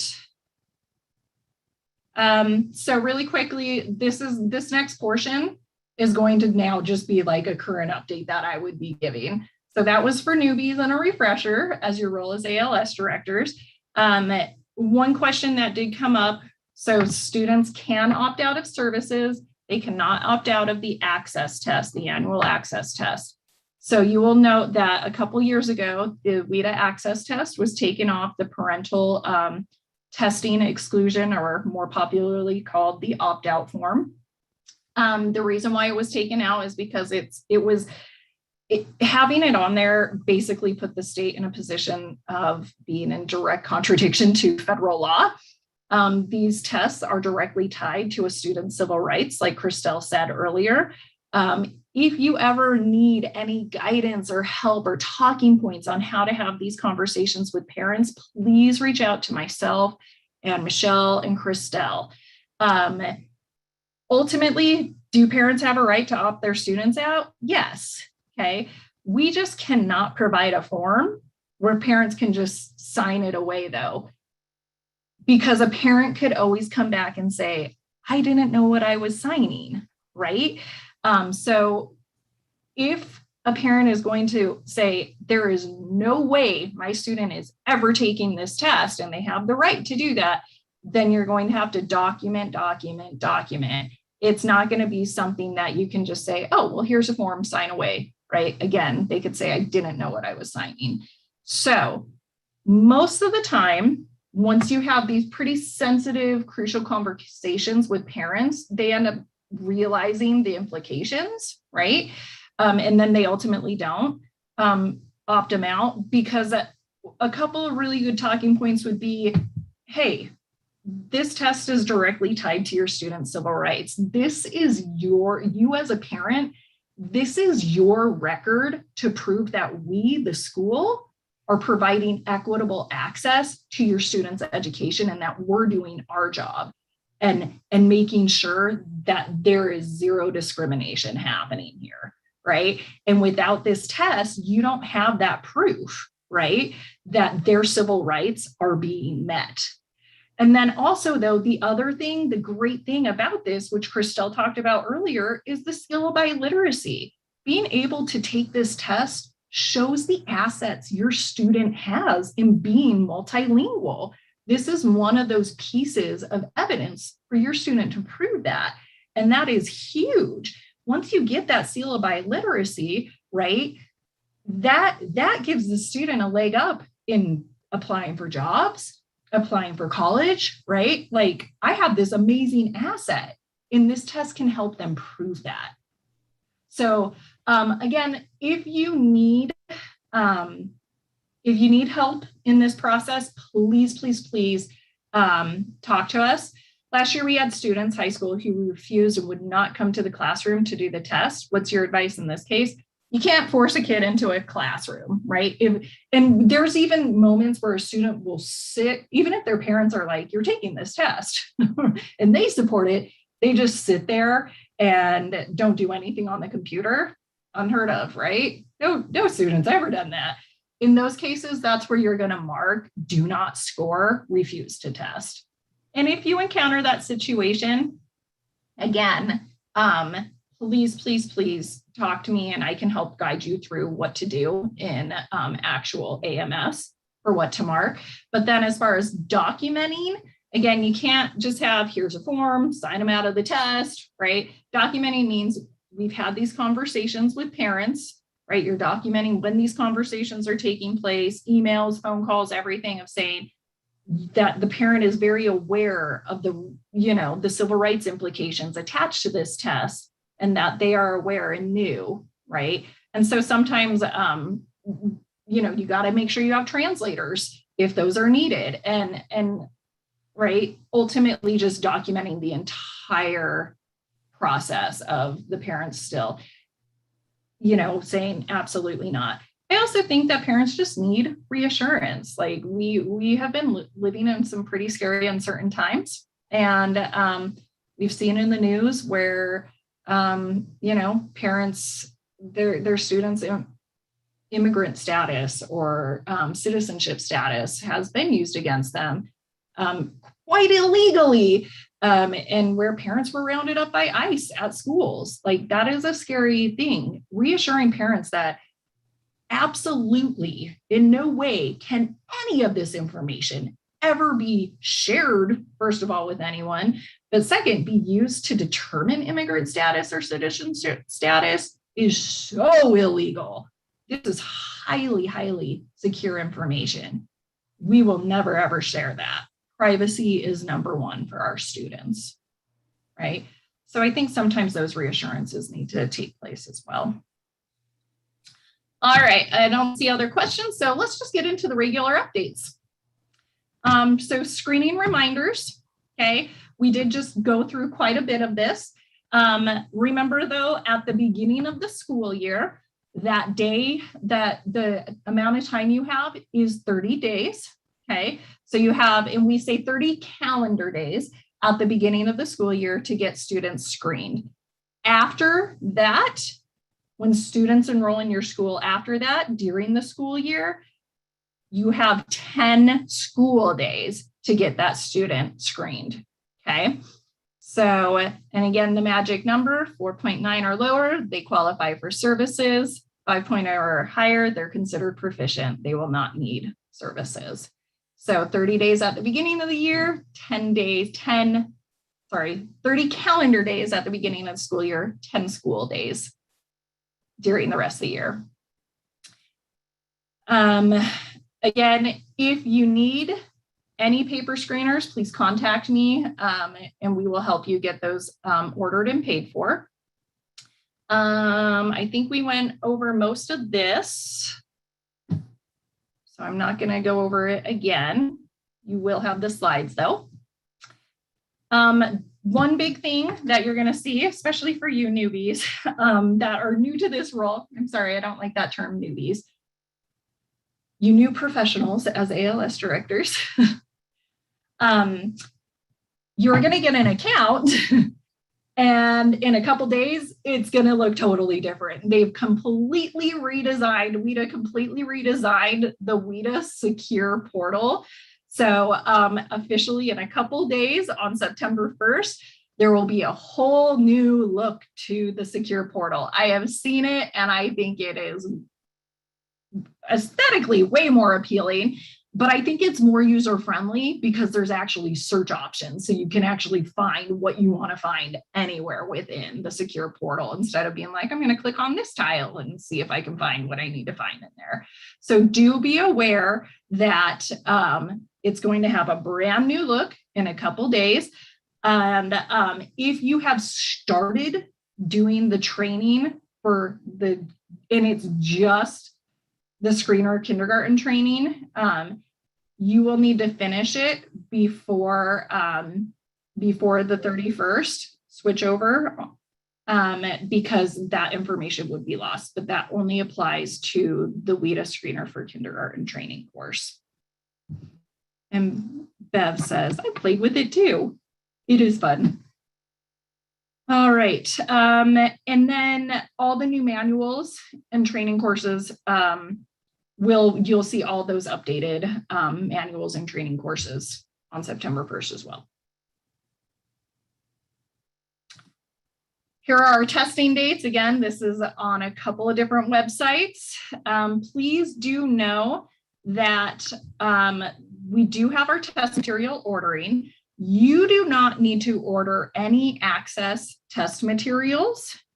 The state does that for you unless you get new students. So we will order your materials based on that pre-ID upload, so that one-time Utrecht upload. But again, if your enrollment changes, you might have to place an additional material order. We only order the access test. We do not order Braille or alternate for you because again, that needs to be determined which students need them based on your language IEP teams, okay? So you would need to order Braille and alternate during this test window. So that is something that you or your assessment director would need to do.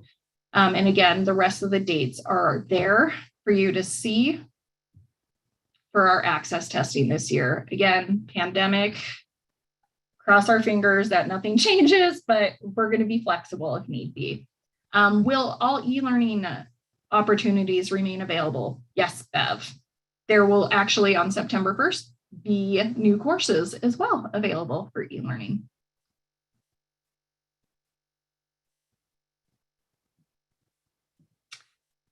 And again, we talked about this already. We were told September 1st, I think to play it safe, plan on mid-September. So closer to what we saw in previous years when all assessments were given. I think I have dominated plenty of time. And I apologize, there was a lot that we went over. Here's our contact information again. Please, please, please reach out. Let us know how we can support you. We don't ever want you to feel lost or confused. But I would also just say be patient with yourselves because we certainly will be patient with you. There's a lot to learn and you just got fire hosed with information. So I apologize. I don't think I see any other questions. Christelle, would you like to add anything? No, thanks. Thanks, Megan. Absolutely. And I'm going to stay on for a few more minutes. I do have some other meetings that I'll have to get to, but I'm going to try to stay on as long as I can. So if something does come up, chat at me and then otherwise just send me an email. But thank you all for the amazing work you're doing. And you know, for just supporting our students in the state of Utah. You guys are doing some amazing things. Yeah, thank you so much, Megan. So we're not going to do crosstalks through chats, just so you know, because there are other people who are going to be talking about some of their promising practices. So Michelle, are you still on? One of the things that we wanted to do, we want to do this all the time, is to really talk about the way in which districts are using resources to redesign the work that they're doing to mitigate, you know, kind of the learning loss. And so some of the summer programs are different models and approaches to do that. So Michelle Elder's going to talk about one, and I think is JM on? Yeah, JM is on, and so she'll say a little bit about their summer program. We're actually going to use data to look at WIDA scores in relationship to mitigating the impact of COVID, and then acknowledging those schools doing pretty much the kinds of things that Granite is doing related to what's making an impact. Okay, so Michelle, do you want to take it away? Yeah, sure. So I didn't really prepare anything visually to share, so I'll just, I hope that's okay. So what we did for our summer school, and we used a combination of ESSER funding as well as some additional grant funding that we got from USBE for this project. So what we did is looked at pre-K through 12. We used our access data between the last 2 years, and then Acadian's data and any local school data that we had, including graduation for secondary, just some GPA. and some common grade level assessments. And we basically took all that data together and drilled down to our lowest 20-ish students in every grade or content area. So as an example, in second grade at a school, we would look at their Acadience, our Core 1 Wonders assessments, and our access data, and filtered down by lowest performing and lowest growth. We focused on growth as the first indicator, and then proficiency as the second indicator. In order to narrow it down, we had to get small groups of class sizes to really feel like we were having a good effect size, as well as we had done a climate survey with faculty and teachers on who really wants to teach summer school, given the year that everyone just experienced last year with COVID. So we knew we didn't have a huge pool of teachers who wanted to work or could work. So we had that going on, and we really wanted teachers to be teaching, not paraprofessionals. So we had that, knew we needed smaller class sizes, and then that's kind of how we narrowed it down. So we did that in preschool through sixth grade using those main measures, and I already mentioned the ones in secondary. And our basic, so that's how we identified which students. And then for this conversation, we added a layer of, are they English language learners? Are they immigrant? Are they students with disabilities? So we narrowed those lists even more if we needed to, but ensuring those kids were represented in that grouping. So that's how we decided on which students we would select. We also took a subgroup of students from the bigger picture of multilanguage learners who just wanted to participate, parents who wanted them to participate because of their language. So we didn't just have low growth. We also had some parents just saying, please just keep their learning going. We know they're not struggling. We did a different program with those kids than we did with the other kids. So with that, that's how we got our kids. That's how we identified teachers. And then program wise, the basic program for pre-K through 8 was academic focus in the morning and rich in the afternoon. So we collaborated with the Boys and Girls Club and with local community partners here for the enrichment pieces in the afternoon. So they did all sorts of things. There was all manner of enrichment going on all over the district. The morning academic part, which is what I helped with, was focus. We purchased we identified needs specifically for elementary, phonemic awareness, phonics, and oral language. So we purchased some curriculum to support those needs different than what they received during the regular school day. We strategically chose what we knew we were going to be implementing this coming fall for Tier 1. So we felt like we were giving those EL kids like a little boost of pre-learning what they're going to be getting, as well as filling some holes. So we purchased 95% core. We use the 95% intervention program in our elementary school. So we purchased our core program, trained teachers on it, and then used that as a training period, as well as a fill the gaps, fill the holes for our struggling students. Now that's being implemented district-wide. So it was a great kind of, not collision, that's a bad word, collaboration of all sorts of things going on that met lots of needs. So really, really powerful experiences from our teachers, as well as our multilanguage learners, in how much they were able to get done and grow with those holes, both for speaking and beginning early literacy skills. In secondary, the content teachers focused on essential skills that did not get mastered in content. We actually brought in some interventionists to help in middle school, because we have some obviously kids who are struggling just to read, let alone retain content. And then we had sort of like a mini model of what Park City does with content link. So we had content teachers coming in to help with intervention at the same time. And that was actually what our secondary model looked like. High school was a lot about credit recovery and helping them, but in a content link sort of format. So Christelle, I don't know how much more you would like me to talk, but we saw great results. Our attendance actually surprised all of us and stayed high through the summer. Some schools did just a June, 4 weeks in June. And we had a couple who tried July, and by mid-July said, we're done. Our attendance dropped off in July. But for June, really, someone just asked, Bev just asked, 4 weeks. Most of them were 4 weeks in June, Beverly.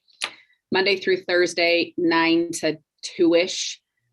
Some stopped at lunch, some went past lunch with enrichment, like I said, but we provided transportation district-wide. That was new this year. Typically, our summer school is only for schools that have an after-school program grant, CCLC grant, and this was everywhere. So transportation was a huge yay for everybody. So. Yeah, so I think the other thing that's really important is a couple things that you said. We do have the content link people with Melanie and Anna Williams from Park City that have designed this, and I'll also send the link to that presentation, which was done a couple years ago. Content link is really a focus for, it's almost like pre-AP related for multilingual learners. Their enrollment in their content link and their summer bridge program, which is now called Dream Big, was more than they'd ever had.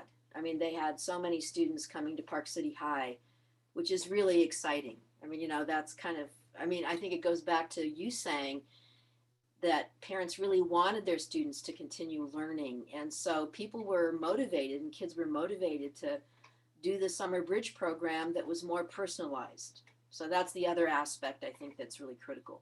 The way in which you use data to shape and design a program based on needs related to the kind of gaps that would you know, be increased in relationship to the school year.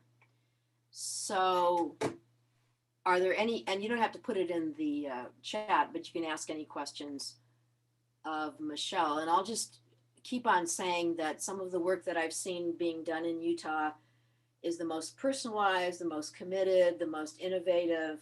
And you don't need to buy, you know, a program and think that's the silver bullet or whatever.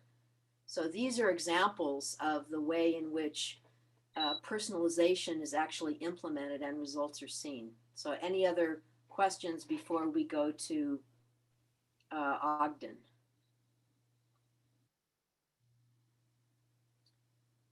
Okay, so Michelle, you're always inspiring to me, so thank you for your work. Thank you. And I'll see you in, I think I'll see your team in September 15th. Yep. Thanks. Okay, so so JM can introduce herself. And the other thing I'll say is that because the school year started, we couldn't actually get a really innovative program that was taught by Rebecca Richardson, who is ELD person. She's an assessment capable learner coach. She does design work with students. She teaches also AP, but their summer bridge program was collaboration with the chemistry teacher. And so, you know, we'll probably highlight that at a different time, but the work that they've done with multilingual learners in a content-oriented approach to supporting content, academic language in the sciences is really important.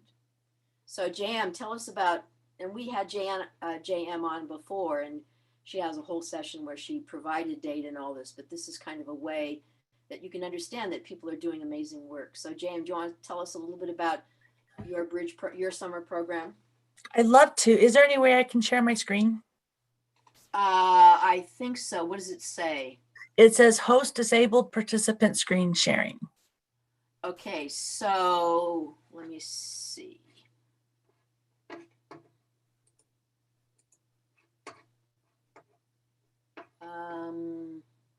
So I'm wondering if Alex is on.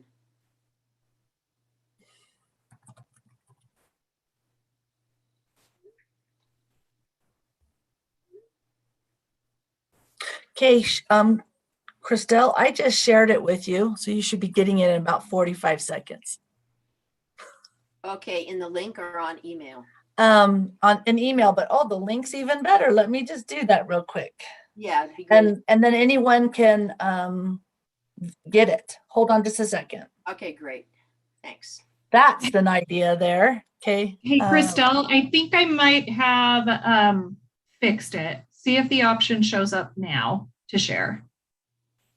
Okay, let me just hit that so I can send the link. Yep. It worked. Okay, thank you. Okay. You're welcome. Thanks, Megan. Can you Yep. see Nexus Elevated? Yes, we can. Okay, wonderful. So let me go back to the beginning one. Okay, so it'll be very short, but I wanted to present this PowerPoint because it has some critical data for us. Our snapshot for this year, we learned a lot from last year. We went to our Nexus Elevated strategic plan and we brought together a team, and here was our tights and loose that we identified. We felt strongly in order to maximize the effectiveness of summer learning that we needed to make sure that the students felt comfortable, wanted to come, and that the instruction was targeted based off of evidence-based strategies that we already know are good and solid and aligned to our curriculum. So every single school in our district was on board 100%. They received their tights and their looses regarding instruction. Then they began a deep data analysis of which students needed to be targeted for what purposes and for how long. So we had the entire summer as their option. They could target 1 week, 2 week, jumpstart, extended learning, content curriculum drill down, lots of varieties. And we did a survey with our teachers to see who was in support of doing this. And we got some really great results. And the fact that the kids felt comfortable, already had connections with all of the teachers, the principals, the school sites, that we had a much higher participation rate than we've had in our targeted groups, which we're going to share with you. And it was all aligned to the practice that was already taking place. And it was very differentiated for each different group of student that was invited. Transportation was provided for all students that qualified for transportation normally. If they were normally walking to school, then that's how they normally would get there again. And food, we did not feed people on campus other than snacks, but we had every site offered the grab and goes. So kids were equipped with large bags of breakfast for the next day, lunch when they left, and then it would be a cycle, and anyone could even drive up and get that as well with no questions asked. So our Nexus Elevated is based on 3 anchors: academic excellence, social emotional learning, and talent development. And we felt strongly if we connected the 3 greatly that we'd have student success stories. So I'm a numbers person. And so, well, before we get to the numbers, how did we fund it? We braided all of our resources that you can see here. And I'm going over the exact numbers of what it actually cost because our projections were high. But that's what I'm doing the next couple of days, is going through all of our ALIO reports and everything and getting a firm cost so we can replicate it for next year as well. I'm a numbers person. So here's some numbers. If you look at the big number in the middle, 1,358, that is the number of credits that were earned this summer.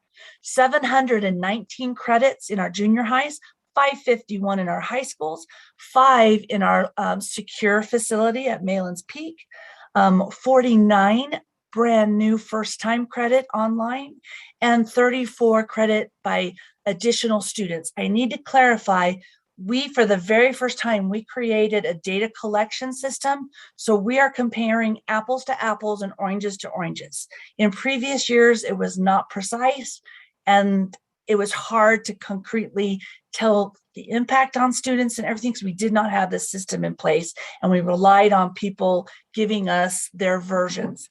Well, this was a new system that we created in our Oracle Ovation system. And so we had 34 students who, for whatever reason, had stopped attending school and were no longer enrolled, but we still serviced them this summer. And we were able to capture all their data and everything in this system until they re-enroll in their school this upcoming school year. So that's a total there. This number right here, 767 in the bottom in the teal, that's just one small example of social emotional learning. 767 different families had weekly and sometimes daily contact for social emotional learning supports.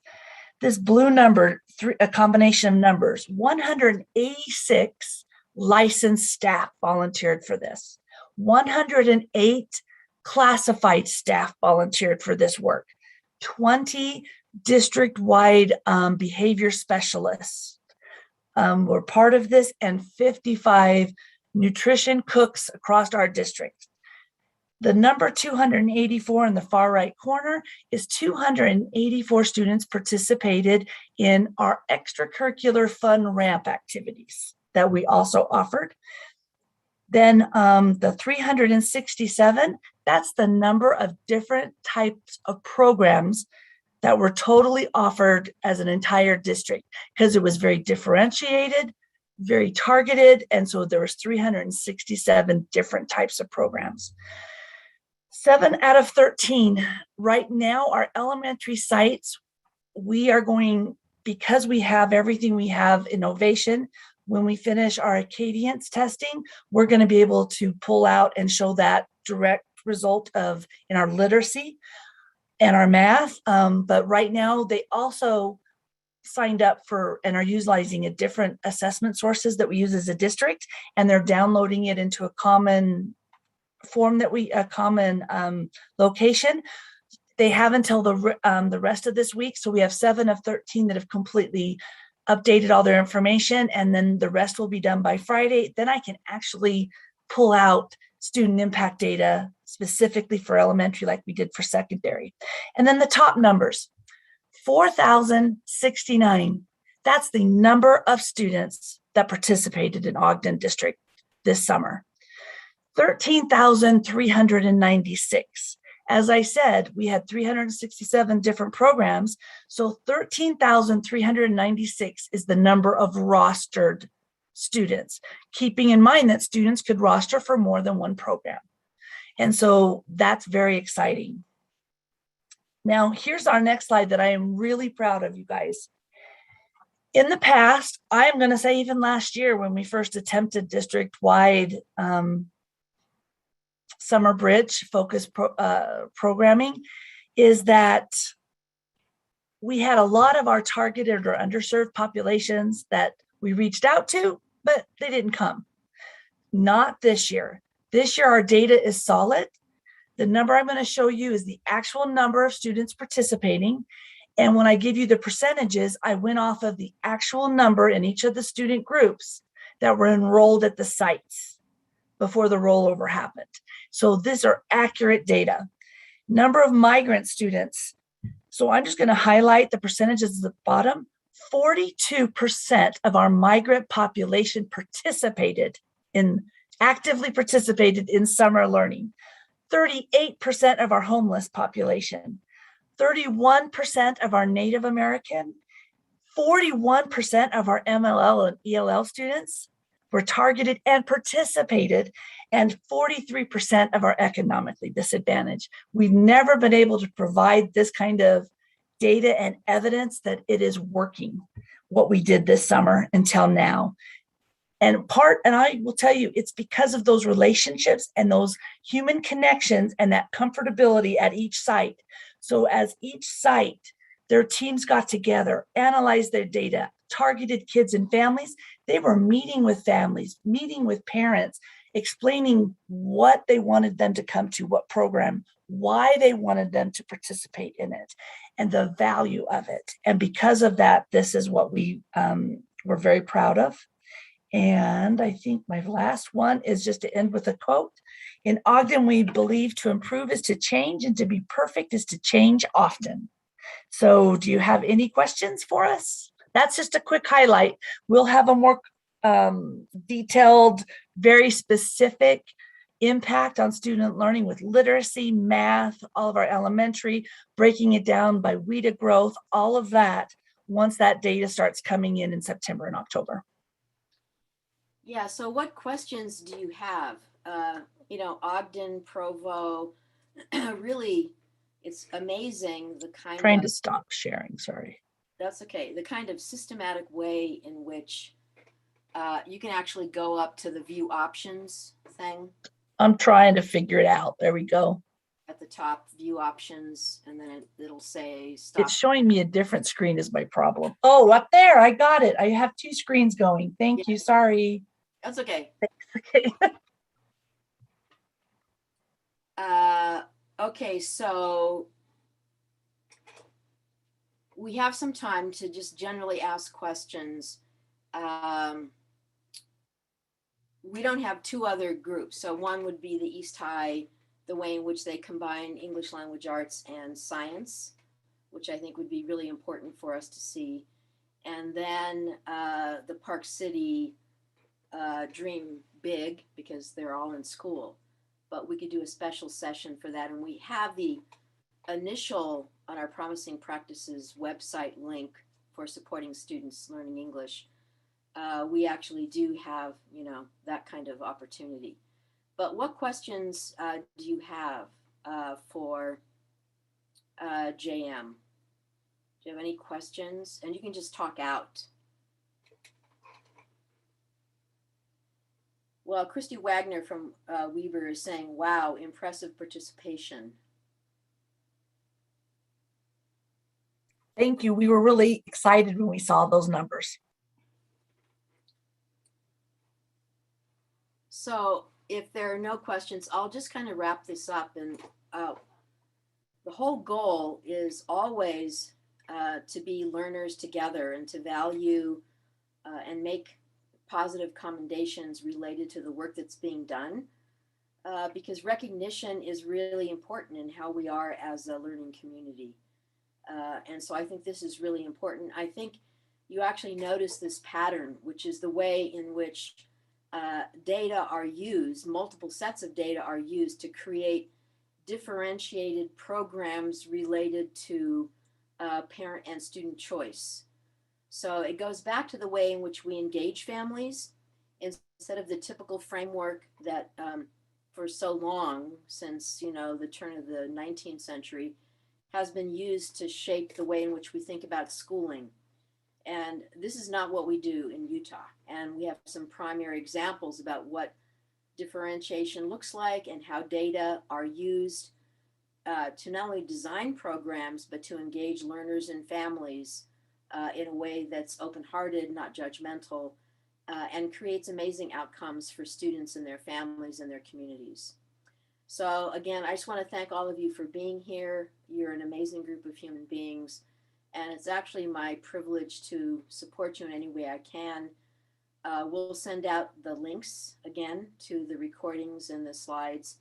And anytime, I'm always open for creating technical assistance opportunities where I come and visit you, or you come, or we do Zoom calls, or whatever makes the opportunity for you to be a learner with the rest of us. So thanks everybody. And, you know, September 9th, we're doing a refugee summit, and this is targeted toward the way in which enrollment happens for the Afghani families who are being evacuated. So that probably would include, you know, people, and you'll let me know, but it'll be open to everyone so you actually better understand. And I don't know if Olivia's on to talk about the potential legislation. I'm here, Crystal. Olivia's there. So since we're talking about refugees, so I just wanted you to know, this one is more connected to legislation and a simple overview about translation services, because there's some serious barriers related to the way in which translation services can happen for schools. So Olivia, do you want to say, kind of give a brief overview of kind of what you've been working on so our colleagues can better understand the way we're trying to leverage policy and actual stakeholder input to change the way in which interpretation services are provided? Yeah, thanks, Chriselle. I'll be brief. So my name is Olivia Whiteley. I am the Western States Advocacy Officer for the International Rescue Committee in Salt Lake City, which is one of Utah's 2 refugee resettlement agencies. We've been working on education policy in Utah for about a year, a little over a year now. I popped in a resolution that supports your all's work that we passed unanimously last year. And we have noticed some gaps in language service procurement and use for refugee students and are exploring a bill to fill some of those gaps. So I'm going to pop my email into the chat. I want to hear any feedback you all might have. Would love to set up a time to chat. I know I've talked with a couple of you already, but we care about whether or not this works for the practitioners. So every couple of years, the Division of Purchasing, which is distinct from USBE, contracts with several language service providers that districts can then opt in to using. And the theory behind this is that the bargaining power of the state can get a better deal for schools than if each school negotiates these deals individually. For example, some statewide cooperative contracts for language access services would include Language Link or Voyance or the Asian Association of Utah for in-person or remote interpretation. The gaps that we've identified include, first, sometimes LEAs do not know that these services exist, which makes it hard for them to utilize them. We have noticed that sometimes these contracts do not meet the needs of schools, and this typically isn't, they don't have appropriate language, but that those services do not have capacity to answer schools' requests in an appropriate amount of time. We've also seen that teachers will oftentimes need prior approval from their districts in order to access those services, which can again increase wait times. If the wait time gets to a certain amount of length, a teacher will go to a family member or opt to using Google Translate instead. And sometimes with the decreased use of these services because of barriers, LEAs aren't then budgeting enough for those services because they see that they're not being used. So there's a bit of a negative feedback there. And then I know I'm preaching to the choir on this, but sometimes teachers also don't know when to use those services or which services to use. Do I use in person? Do I use remote? What if the interpreter doesn't know my IEP terminology, etc. So we are looking at a proposal that would remedy these gaps by first having USBE provide information on LEA's needs to the Division of Purchasing directly, most of that coming from the Home Language Survey, so that then the Division of Purchasing can secure those contracts that meet the needs of LEAs and then share that information directly to those that would be utilizing them. So then there's a bit of a feedback, you know who to talk to directly when those services are taking too long or they're not meeting your needs, etc. And we're also hoping that the Division of Purchasing will share cost information with every LEA's budgeting agent so that that negative feedback loop will not occur. There are sort of 2 other key provisions.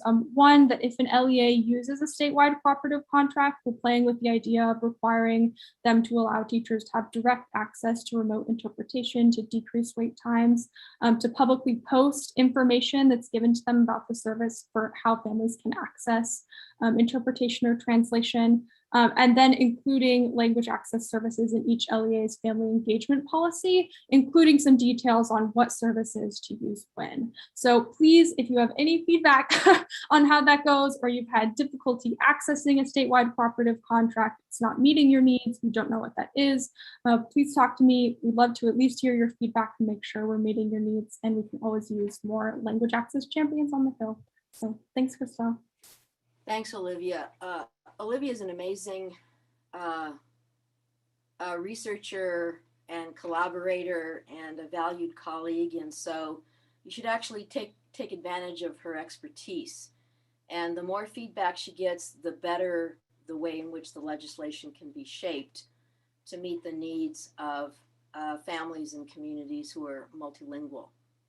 And also the September 9th meeting, we're actually going to be talking about enrollment procedures related to the Afghan. I'm working with IRC and other people in the resettlement agencies to help us better understand when the Afghan families will arrive, the housing situations and all of those other things, not to mention what happens when they go to enroll, which is really goes back to this idea of a welcoming environment. for families who've been traumatized. So it's a combination of social emotional learning and the way in which, you know, we actually learn from the people that we say that we're welcoming. So I just want to thank all of you. And once again, it's a privilege to serve you in any capacity, and you should feel perfectly free to email me or leave a message on my office phone. It comes directly through my computer at home. And any kind of technical assistance you want, whether it's programmatic or it's actually based on quality instruction for students to have equitable access to grade level content, or if you want me to come observe classrooms, we're already starting that design with Provo, and we'll do that with Ogden.